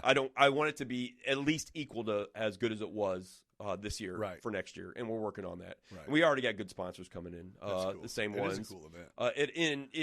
It's probably going to be the Eastern Divisionals again, which is a title series. I'm bidding on that. I'm actually going to Reno, Nevada here for our big national meeting for boat racing, and I'm on a couple of the commissions there. And you put your bid in to have them here? Put the bid to have the races here and all that, and it went off so well. It's almost a no-brainer. They're going to be like, oh my God, we've been nominated for the best race in American Powerboat Association. Really? Out of all the races, not just inboard, but all the races. Oh, that's cool. So, I mean, just for that fact alone, we should be getting the Eastern Divisionals back. And we pay out pretty good. Yeah. A lot of races you don't get paid out. I mean, we don't make money doing this boat race thing. Right. We paid out $500 a boat to be there. And wait, you paid the people to bring their boats? Yeah, we paid $500. We call it show money. Okay. You race for 2 days, we're going to give you $500. Okay. So it helps ease their costs a little bit. Yeah, because they got to get here and stay here. Yeah, they do. I mean, we had not teams. a lot of local boats like that you see cruising around. We had Washington State here. We had Cambridge. We had some Canadians, people from Louisiana and Texas. So, I mean, it was cool. They did some traveling. And we had 64 boats, God bless them, which was the biggest turnout in all of boat racing. I didn't realize, obviously I paid attention to a lot of it, but the different kinds of boats there were. Oh, yeah. You know what I mean? Yep. Because we had a camera just right there on the pits, and it's like, wait, what is this? What you saw the V-bottom Jersey speed skiffs came back this year. Yeah, that was cool. Yeah, those guys are nuts, man. When they race, boom. Yep, and then they turn on their sides. Yeah. I got a lot of respect for them. Yeah, it seems like I didn't have my best weekend. Putting the race on, I neglected the boat a little bit. The engine was a little tired. I thought I could squeak by, but for 2025, I've got 3 engines sitting there ready to rock and roll. Right. So we're ready. Yeah, we're ready to go. You travel around for years. Do you go back to the same? I mean, essentially like the same places. Yes, and that's a big deal. Believe it or not. And so are the communities. Do you find the boat racing communities everywhere are welcoming, or is it like, not necessarily? So it depends on what type of event it is. Like Decatur is an event. We go to places that just have races as well. Does that make sense? Yeah. Where it's just a race. Yeah. There's not a lot of the radio ain't there. They're not selling hot dogs. They're just, or they might sell hot dogs. Maybe 2 concessions. Yeah. I think we had 15 concessions here. Yeah. And beach house. Selling food. Yes. Yeah. But I'd say about 3/4 of the races we go to are actually events. And where there's people along the shoreline and there's sponsors and all that. That's cool. And so it is pretty neat. You lose track of that. Like the days go by in a heartbeat. We race twice a day, and I like to get there early in the morning to make sure everything's set up and ready to rock and roll. Yeah. I'll look at my watch and it's 5:00 in the evening already. I'm like, Damn. Oh my God, we already raced there twice. We go. Yep. Now it's Red Cup time. So in the pit area. Right. So other than since you retired and now, you were already a full-time racer. Yeah. Right. So how has retiring changed? Just give you more time to not. I've got more time. I haven't got the first retirement check yet, so I got to see. I know what I'm going to get, but I got to see how the money goes. It's fresh. So, yeah. So I want to see how my budget looks, but I've already got like 7 races planned for this year. Oh, nice. So our first race will probably be Decatur.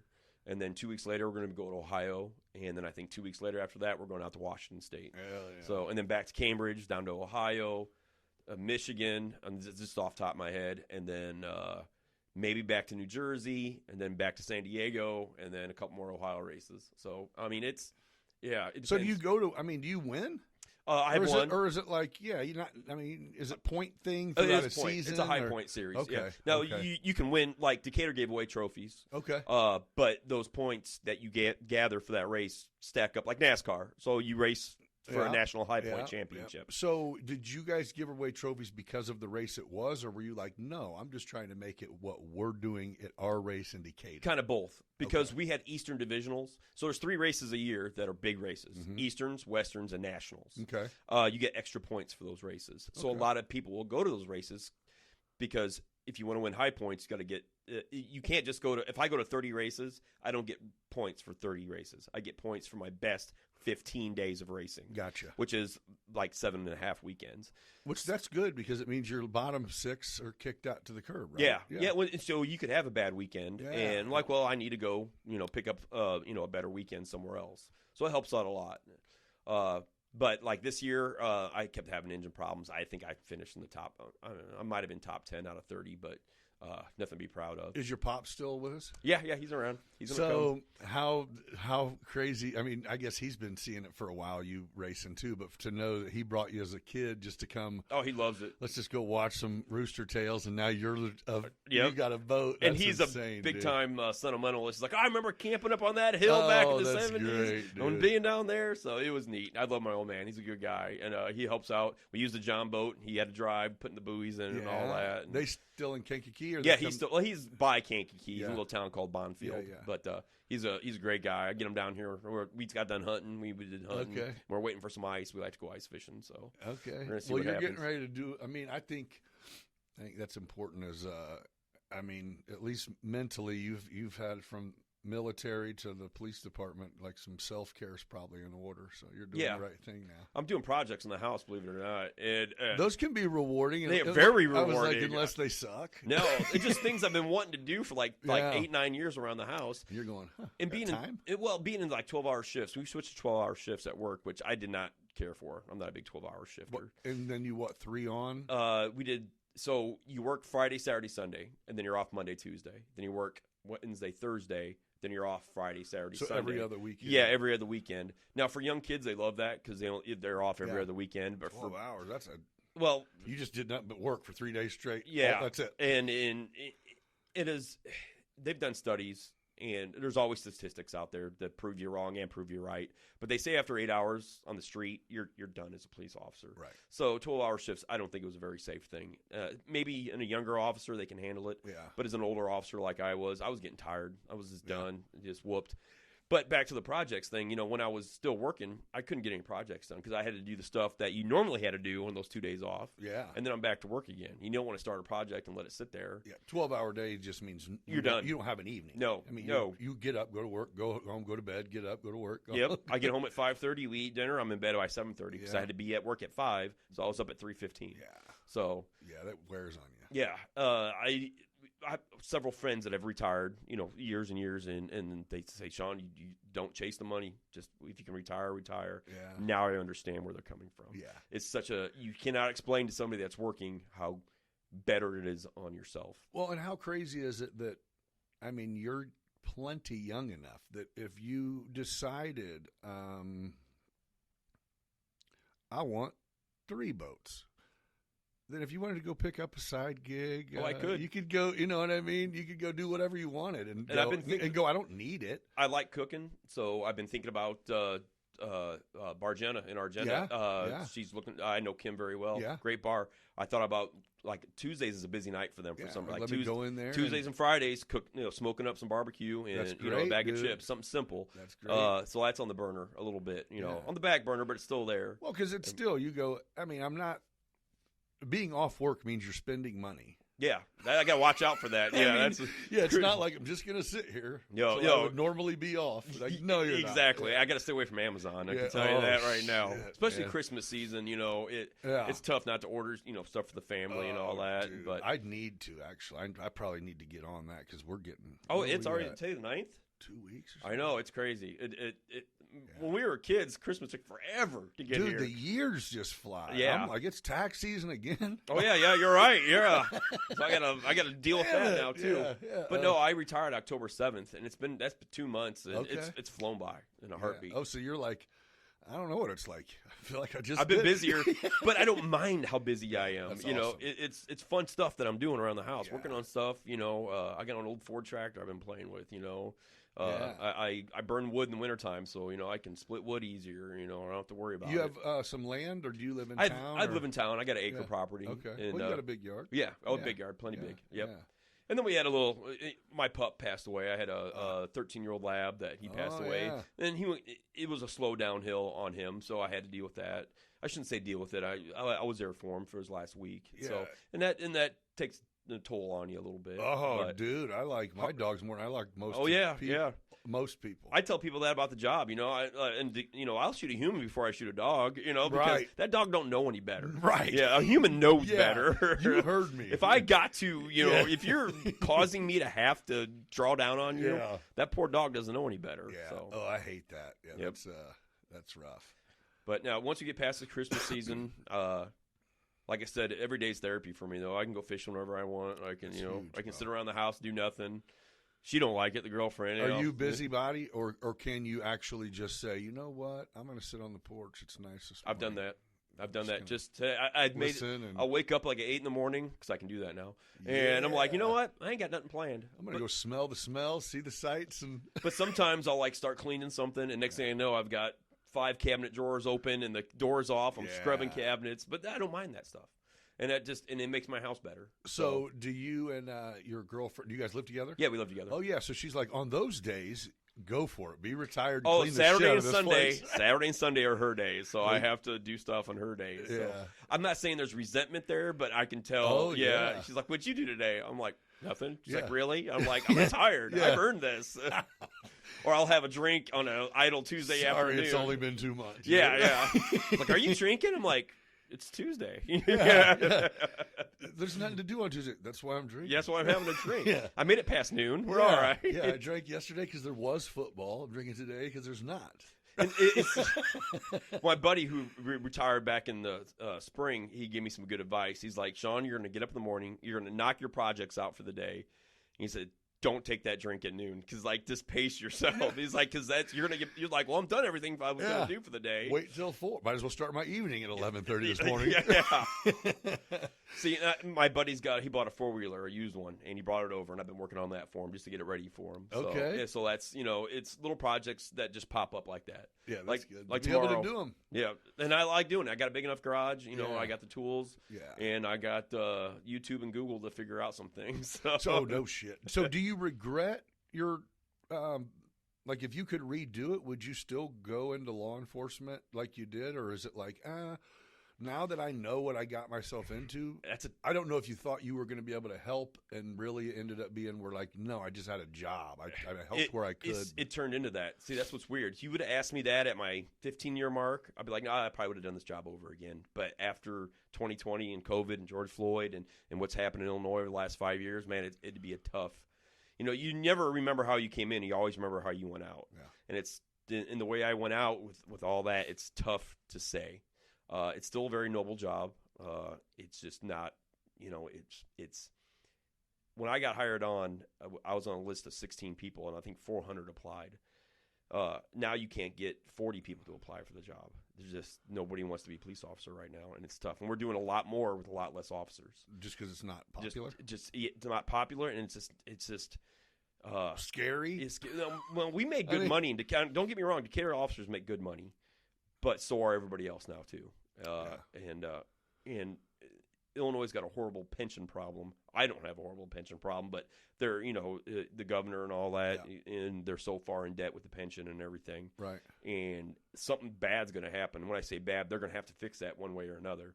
And believe me, the taxpayers they're going to pass it on to somebody. I was like, there's only one way. Yeah, there's only one way. Yeah. Either quit spending or jack our taxes. Well, they're not going to quit spending. No. So, I always envisioned moving out of Illinois. But it is home, and I'm going to be here for the races for at least 4 more years. So I ain't going nowhere for at least 4 years. Yeah, I know a few contractor buddies who I work in Champaign a lot, and they would also work in Champaign and come from Danville. It's been 8-9 years ago now, but 2 different people and their families picked up and just moved over to Terre Haute. Yeah, over the border. And they both are like, I don't know how I lived in a regular house here, and I live in like a $580,000 home, and our payment's the same because but taxes cap the interest. Oh man, they cap the taxes. Based on your the amount of solo sucks because we got an awesome school that put all new stuff in, and it reflects on my taxes. Yeah, if my house was paid off, just taxes and insurance, it's almost like $500 a month. Just the for what you own. What I own, taxes and insurance. That's something. Yeah, it's crazy. Got to pay lot rent at home. Yeah. That's nuts. I don't understand. I'm like, people just do it though. They do it, and do I complain about it? Yeah. Do I do anything about it? No. And just like I said about being a police officer, and people complain. There's too many speeders and all that. Well, we support the police. I'm like, you say you support the police, but if you really want to support us, change things that need to be changed. Right. go to Springfield. Watch the legislation. It's public. Go there. Right. It'll blow you away. Some of the stuff that you see these politicians do. Yeah. And the government waste. Man, don't get me on my high horse on that stuff. I'm paying this much taxes, but man, they're wasting this sanctuary cities in Chicago and all that, paying for everybody. Don't get me wrong. I'm the first person to help somebody, but do it the right way. Please. Right. Don't act like you have it. If you don't have it, act broke. Yeah. I don't go to Walmart and take everything out and go, wait. I don't have any money. I don't have any money, but I'm taking this. Yeah, right. Well, that's what the government Although if does. you did, you'd be okay. I'd let me sign that piece of paper. No. But I just don't. I even get that we're not in the same realm and size of like Chicago, so it is completely different. But some of the stuff, it is kind of like, how is this a benefit? I just don't understand. I just don't. Because people like me and you, common sense that we work for our money, they're like, that dollar is worth a lot to me. That's my dollar. Don't take my dollar. Don't take 60 cents out of my dollar for something that I have no control over. And they're like, we're going to take half of it and then make it less valuable anyway. Yeah, yeah. Because that's it. Like you said, police officers think, well, so does everyone makes good money now. It's like, yeah, that's because you have can't buy shit. I can't buy a loaf of bread. $100 tank of gas. You got to get a. I'd rather make $35,000 a year if bread was 35 cents a loaf. You're damn right. Yep. Yeah. If gas was 79 cents a gallon. And we're about the same age. So, I had someone in here that I was talking with. Remember, like back in the day, they said like if you had $1 million, you could live off the interest of your $1 million and be kind of rich that way. Yeah. It's like. Yeah, well, I don't know if that's. Yeah. Nope. I don't know if you can do it now. Now it's like you made $1 million. That's your first step to being successcsill.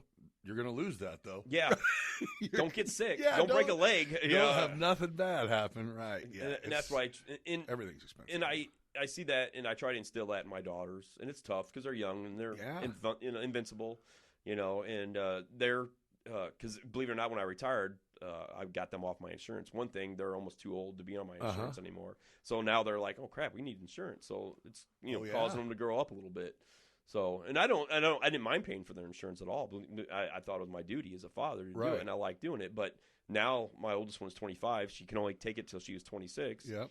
And my youngest is 22, but her mom, thank goodness, is helping her out with her insurance. Right. But I'm like, kids, you're going to have to find a job either that you can pay for your own insurance or a job that pays for your insurance. Yeah. Because you're going to have to get it. I mean, I had my gallbladder out a year ago. I couldn't imagine. I saw the final bill. Didn't plan for that. No, didn't plan on that. And I saw it was like $75,000. I'm like, holy cow. Yeah.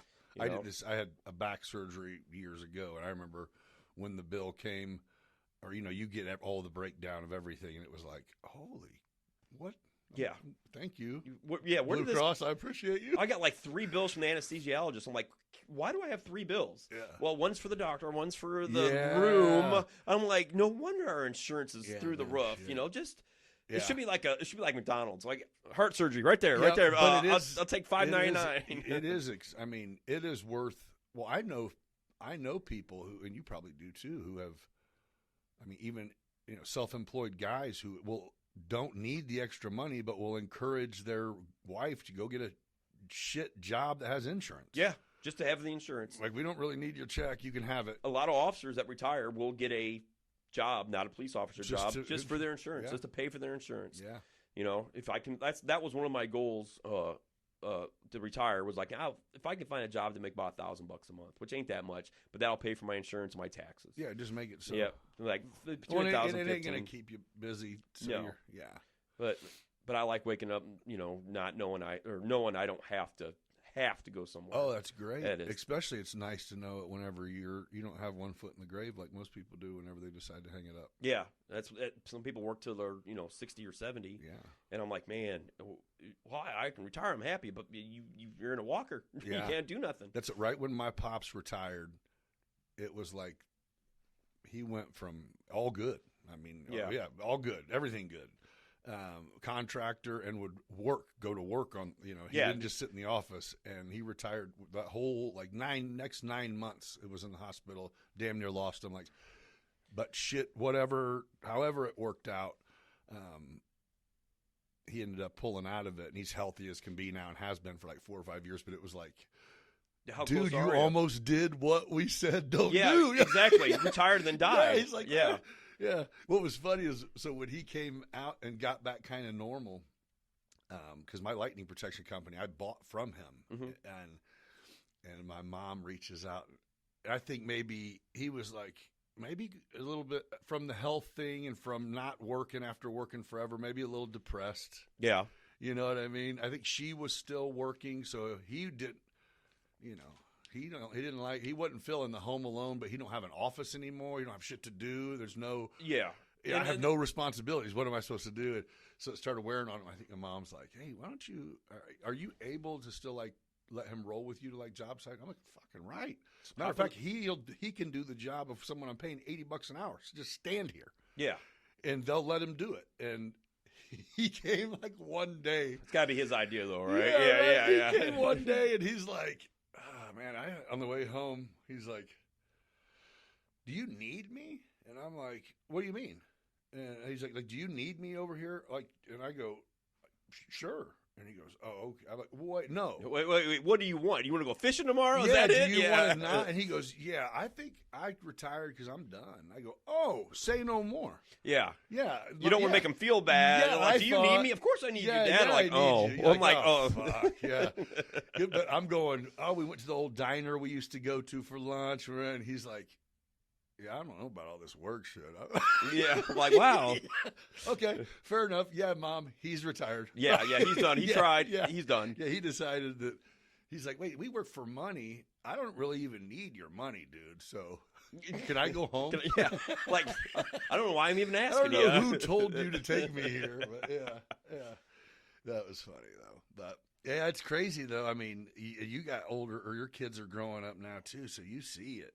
I mean, our time flies anyway, but to have kids, you watch them, and it's like, damn, I'm giving advice to other adults now. My oldest daughter is the same age as I was when I had her.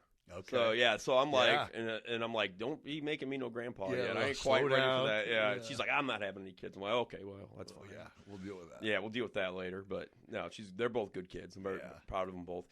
And I told them when they turned 18, because I was a typical probably cop dad before. And I said, when you turn 18, you're going to see an entirely different dad because you're an adult now, legally. Yeah. And I'm not going to be the overbearing and blah, blah, blah. And it took them a couple of years to figure it out. You're like, no, I'm cool. Yeah, I'm cool. You're fine. I'm like, you're not mad? I'm like, nope, you're an adult now. You're going to pay for your, if you mess up, you're going to pay for it. If not, you're going to reap your benefits and you're going to reap what you sow as well. So, yeah. And they figured that out, which I'm very happy about. I think that's probably the nobody teaches much anymore, but the old adage of you reap what you sow, man. Yeah. What you put out there, it comes back, whether anybody's watching or not. Nope. I've felt that firsthand. Yeah. Yep. But it really is I even feel like that when we were talking about homeless people and you go, or whatever we're calling them. Yeah. They all want something. And it's just like, but some of them are actually in a bad situation. I've had times, because I'm one that'll just be like, get the fuck away. However, there's been those times where I just have a feeling. Yes. And I go in my pocket. Yep. Here. Yep. Like, I don't know you. Where'd you come from? Yeah. Because it's funny. We're just like, something isn't sitting right with this guy. Like, he didn't fake not having a leg. Yeah. Yeah, exactly. And that's not the same sign I saw him pass the other guy 20 minutes ago. Shit. Yeah, they're passing their signs around. Yeah. Yes. And that's it's the 1% that you can help that made me do that job for 23 years. Is that right? Yeah. That was always the 1%. I could help 99 people. And it was always that one person that actually wanted the help, that needed the help, and that actually heeded what you told them to do to fix their situation. Yeah. Because a lot of times people just wanted you there. They didn't call you because they were in a good spot. And when like a domestic, they didn't need help. They needed an out. Yeah. And I remember several people that I actually helped, and that's what made it worth it. Is when you can actually help somebody. You'd feel it. Yeah. And you're like, you know what? I think I did something today. But problem is the other 99% of the time you're just going through the motions, and that's what got a lot of people. I don't want to use the word in trouble, but that's how they get in trouble, is because they've become so jaded by the job that when it's hard not to. It's your routine. You do it more than you talk to your wife. Yep. But when that person that calls you that's never called the police before, that actually needs help, and then you go treat them like the typical. They're wasting your time. Yeah. They see that and they're like, wow. So everything I've read about cops is true. Like no, it's not. It's not. Well, there's some social media has been kind of cool in some ways too, because I know there's the algorithm decides what you. Oh man, look it's horrible. At. Yeah, like way overbearing lately, right? Yeah, that's what I'm like. It went from kinda to now it's like, well, shit, I can't even read an article, or I'm going to get nothing but these articles, and that's it. I looked at something. I forget what it was. It was they restored something. Now every video I see is about restoring. You're a restoration specialist. Yeah. I'm like, I guess I'm watching this today. But I remember, you'll have, and I'm not saying they don't do it for show a little bit, but I honor it. You have the cop who will every day go by and shoot hoops with these kids. Yeah, I did. Them videos they post. I mean, that's cool shit. They are, and I've done that. Believe it or not, even if it's like, okay, it's just he's just doing it for clicks. Well, he's really doing that though. Yeah. Sometimes you just want to get out of your squad car because sometimes I'm not saying we were busy all the time, but we were. But sometimes you just wanted to get out and walk around, and I did that sometimes. Yeah. It was kind of frowned upon. Are you upon. allowed? Yeah, it's kind of frowned upon because you're getting away from your base. Which is your vehicle. Your vehicle. If somebody's calling you like, "Hey, I need help," and you're 5 blocks away from your squad car, you're hoofing it back to your squad car. If you want a bike duty, we'll get it on. I was on bikes for a while. Bike duty. Yeah, is that part of the deal? Everyone is. You can put in for it, and it's a special duty. Did you do it because you were like, I need to get in shape, or you know what I mean? Were you like, I've been sitting too long? I like doing it because it was fun. I like riding bikes. It was neat. You could do different things on bikes. Yeah. A lot of people didn't expect you to pull up, during a drug deal on a bicycle. I remember the first time I ever seen. I want to say it was maybe when we still had like the celebration and stuff. Yeah, but it was just like kind of standing there, and all of a sudden it was like 2 bike cops are right there. Wait. Did we have these? It's like, no, we do now. Like, okay.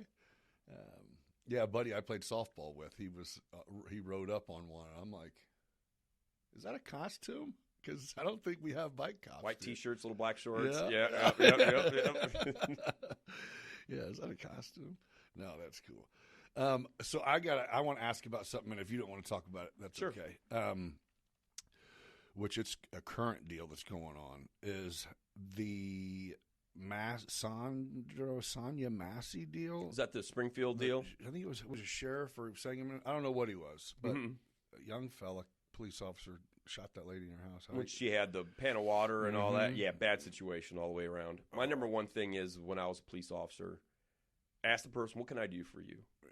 Do it for them, and then leave. So going and sitting on the couch is have a reason to be there. Yeah. Have a legitimate reason. If you have no reason to be somewhere, leave. Because that's what would get officer. They were looking for something else. Sure. They're in their house. Maybe they're looking for drugs. They're looking for something. If you don't have a reason, that was the biggest thing that I was actually taught on the street. One of my officers was like, "Why are you still here?" I'm like you took care of this detail already. What are you still doing here? You have no reason to be here right now. You're gonna put yourself in a bad situation. Makes sense. And that's what I learned, and that's what I try to instill in the other officers. I'm like, get in, get what you need to do, find out what the person wants, get it done. Do what you have to do legally, and then leave. That was an awful. They were done with their long. They were drawn out. They should. They didn't have to be in that house. They never even had to go in to begin with. I believe. Yeah. The only thing that gave them a slide out was in the driveway was a window broken out of the car. Yeah. I would have went up to the house. Hey, did you know a window was broken out? It's not my car. Okay. Yeah. You know whose it is? No. And then, but no, they walked inside. They did all this other stuff. I wasn't there. It's tough to say what I would. I'm not going to defend him. He flat out murdered that lady. I was just going to ask you, was that a murder? He flat out murdered that lady. Yeah, he did. Yeah, that's crazy, dude. I mean, and then he tried to justify it on top of it. I mean, if go back to where I initially said, if he didn't need to be there, she'd still be alive today. There's no reason. Yes, she called in the detail. Yeah. You handled what she wanted. Yeah. You're done. Move on to the next call. She heard a disturbance or something. Something along that lines. Yep. Yeah, but they were in the couch. They were sitting in there. Yeah. And they were bantering back and forth. That's what friendly banter. Yeah. That's what I thought. I'm like, okay, it went from friendly to then almost like, okay, you've talked enough to not. Yeah. Why it just. Yeah. You know what I mean? A normal, because we have to use the standard of what a normal person would think at that situation at that time. Right. You know, and it's tough to put a police officer in that situation because we're not normal. And I'm not trying to be funny. We're thinking all the time, what's going on, you know? Would I have done that? Heck no. I would. If she would have got that thing of hot water, please put that down. And instead of, I would have. Well, I would never been in the house. But let's say I was in that house.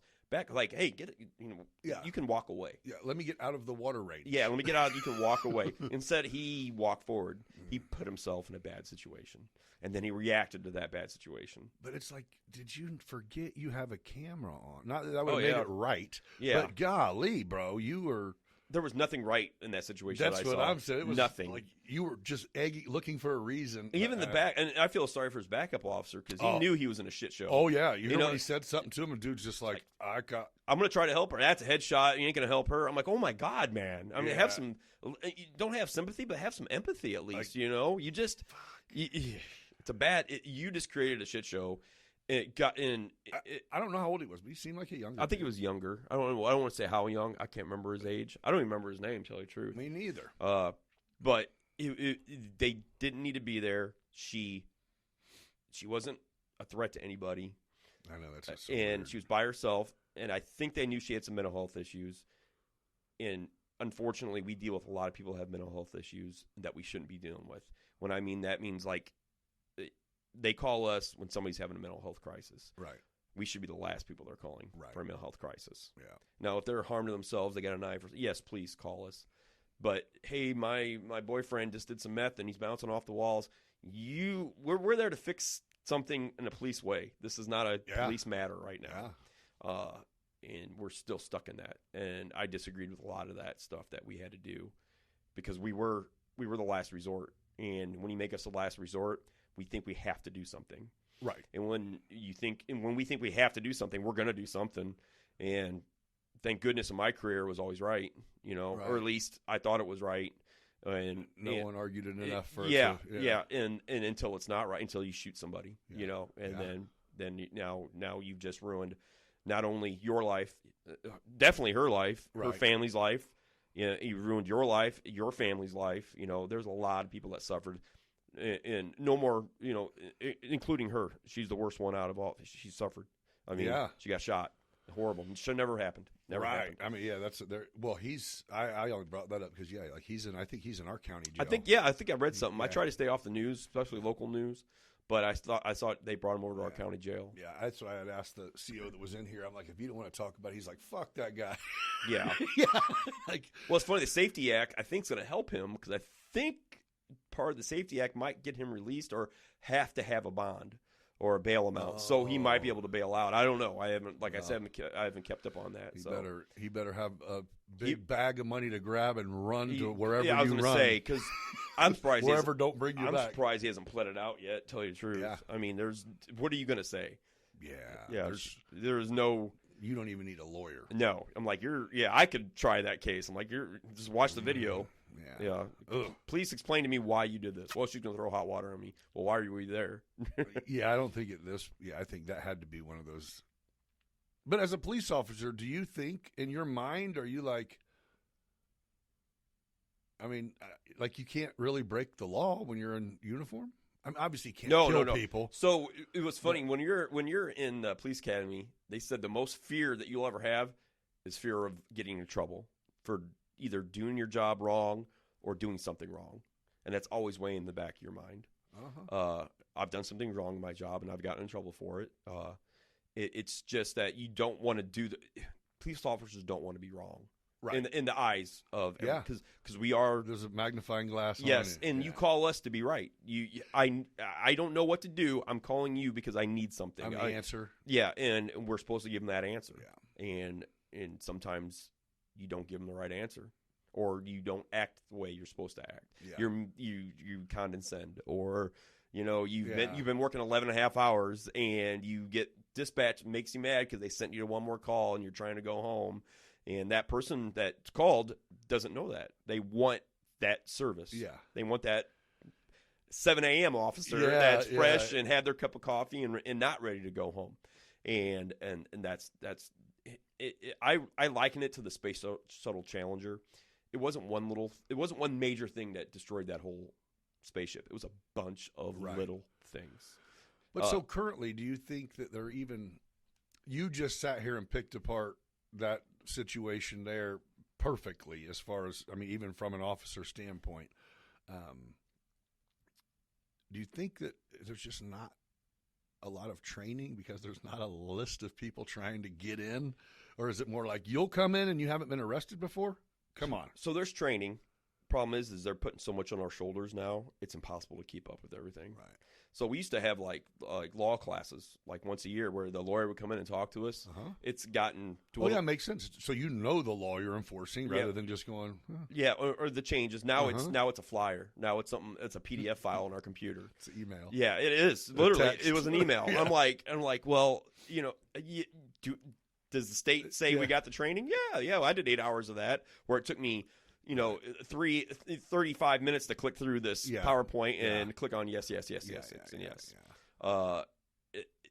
You need hands-on training, and that's just it. But you have to have people to. Yes, you have to have people to train as well. Like our back shift right now. I haven't been there in 2 months, but our back shift, I think the average seniority was like 3.5 years, and that's that. Yeah. So and unfortunately, that's the way our contract reads. Where seniority, you go to day shift if you want to.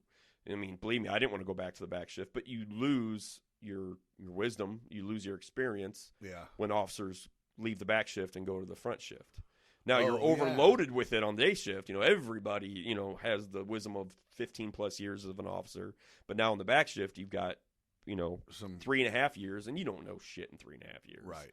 I'm sorry. You're still going through new shit. Yeah, you are. You're learning, and it's the way it is. You're winging it. Because you don't have the benefit of being like, sit here for a minute. I have no idea. Yeah. Put the knife down. I'm going to go think about this for a couple minutes. Yeah. Because everything you do when a new officer is new to you. But you have to act like you've got to act like you've done it 100 times. Yeah. And that's a tough thing. A lot of departments will pay officers extra to stay on the back shifts, like a certain we need somebody. We need some experience on the back shifts. I don't think that's a bad thing. Right. It's tough to balance out an officer's mental health, though. Like, I don't want to be on that back shift. I've done it for 13 years. I put my time in. I'm done, Yeah. I was kind of that way. I'm like, I want to be on day shift. I couldn't imagine being on the back shift, at 2 a.m. during a Saturday night in the middle of summer, where it's just insane busy chasing people. So is it still, I guess I'm out of the bar hopping days. It's still busy. Is it at night? There's still people out moving and shaking. Go to gas station to gas station, car loading and all that stuff. Yeah, it's busy.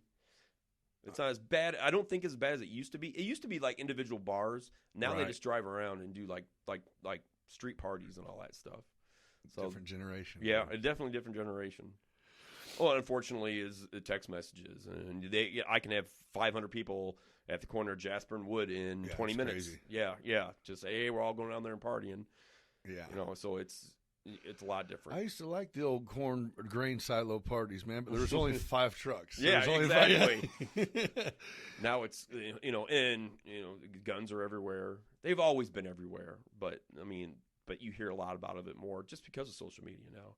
We used to get our news local. But I think that's it, too, is people have always been jacked up. And I just now am going, these young people are doing this, and it's like, they always were. They just weren't your young people. You didn't know about it. Yeah, because, I was okay with that. The days of 24-hour news is kind of a recent thing, probably since OJ and like John Benet Ramsey. It was always your 6 o'clock and 10 o'clock news, and that's what you got your information from. Yeah. Now you flip on CNN, and you're just constantly being – hell, they get bored and they start throwing crazy news on there, and then you start talking about. And then you hit up twice, and you're going to get the exact same story from a whole different perspective. Yeah, and you're going. So I still don't know what's going on. Yeah. One news media is saying that the CEO murder is a horrible thing. The other one's saying it's somebody trying to. Because their family got kicked out of a hospital, and he's upset. You know, and there'll be people to defend and criticize all the way around. Yeah. So. Well, dude, I won't keep. I've already kept you a couple hours. I'm sure. Well, that's awesome. I'm sure retirement is calling you. I got a couple. Since you got me to Decatur, I was like, well, I've had a list of things I got to do in Decatur, so I might do a couple of things while I'm here. Hey, I sure do appreciate you coming in. Oh, thanks for having me. This is great. Yeah, this was cool. I'm going to keep it's something I could not have done when I was still employed as a police officer. I know. What's funny is I didn't know you had retired. No, you were surprised. So I'm one of the youngest 49-year-olds that's retired. That's a beautiful thing. But no, I appreciate you joining me, and I'd like to get you back in here again sometime, maybe when these races get up and rolling. And, I'd like to come back in. We're still trying to figure out the drone stuff. I still want you to have you there. We'll the company we had last year, I was forced to use them. They worked out okay, but then we didn't lose the footage. They won't give it to us, but that's another story. Right. But I like the Did idea. I ever flood you over with just a bunch? Not yet, no. Oh. But I know we talked about doing the Jumbotron and maybe something at the Devon, Yeah, well, my thought on that was just I didn't realize till this year, because I was watching from the air how cool of a view it is. It's actually a really cool view. Because you can see, you know what I mean? So you can see how close we get. Oh, man. Whenever they would you guys would turn that corner and all the boats coming down right in front of the. And how much we slide. Dude, you don't see that on the shoreline. Cool, but we slide way around and Yeah, even for us, it was like, I don't know how this, and it's like, oh, this is freaking amazing. It's cool. So we got some good ideas for next year. Yeah. So it's still, Decatur 2025 boat races, June 7th and 8th. Hardy's Highway still? Hardy's Race to the Lake. We took out Highway. Okay. Just minor changes here and there, but it's Hardy's Race to the Lake. And, same weekend. Yeah, that's going to be cool. Well, the community, if they showed up this year, then it's only going to get better. I think so. You're going to do away with them bleachers, and then you're going to need them. Yeah, exactly. They'll move around, but yeah. Yeah, no, I think you should probably... Yeah, you got the right idea. Well, and hell, it was a crapshoot, right? You're going. We didn't know. 20 years later, there could be 100 people here, and that's it. Yep. Yeah, we did not know. Yeah. We were happily surprised by the amount of people that we got. So, dude, you killed it. Well, you're congratulations again on your retirement. Congratulations on bringing the boat races back. Are you like the commissioner of this? I am the commodore of the boat race side of things. Okay. We have our own club, and we work hand in hand with the park district. Yeah. When it comes to the boat races, because that's what I always told them, I will bring you and put on the races. I don't want to be involved in the rest of the stuff, but obviously I'm still kind of involved. Yeah. But it's not a bad thing. It's all good stuff. And if it was bad, I wouldn't be doing it. And you're dealing with the community in a different way now. Yes. Something you can smile about and go, hey, people like me. Hey. But now I actually got to work and like go out and get sponsorships and stuff now. Before I would do it in uniform a little bit. And it was always nice having a little blue uniform on when you walk into a business and go, hey, what about the boat race? We can get you one. Yeah.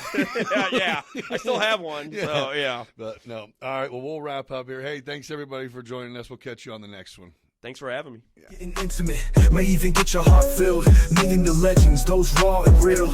Digging deep thoughts, show you how to feel. From the block to the boardroom, and making that move beyond business, baby. Yeah, we got the groove. Shout out to the hustlers, the real street thugs. We all eat together, no need for the drugs. Yeah, you blessed with the gift, determined to thrive. Nick's breaking it down, keeping that fire alive. Let's go deep like the ocean, no bluff, beyond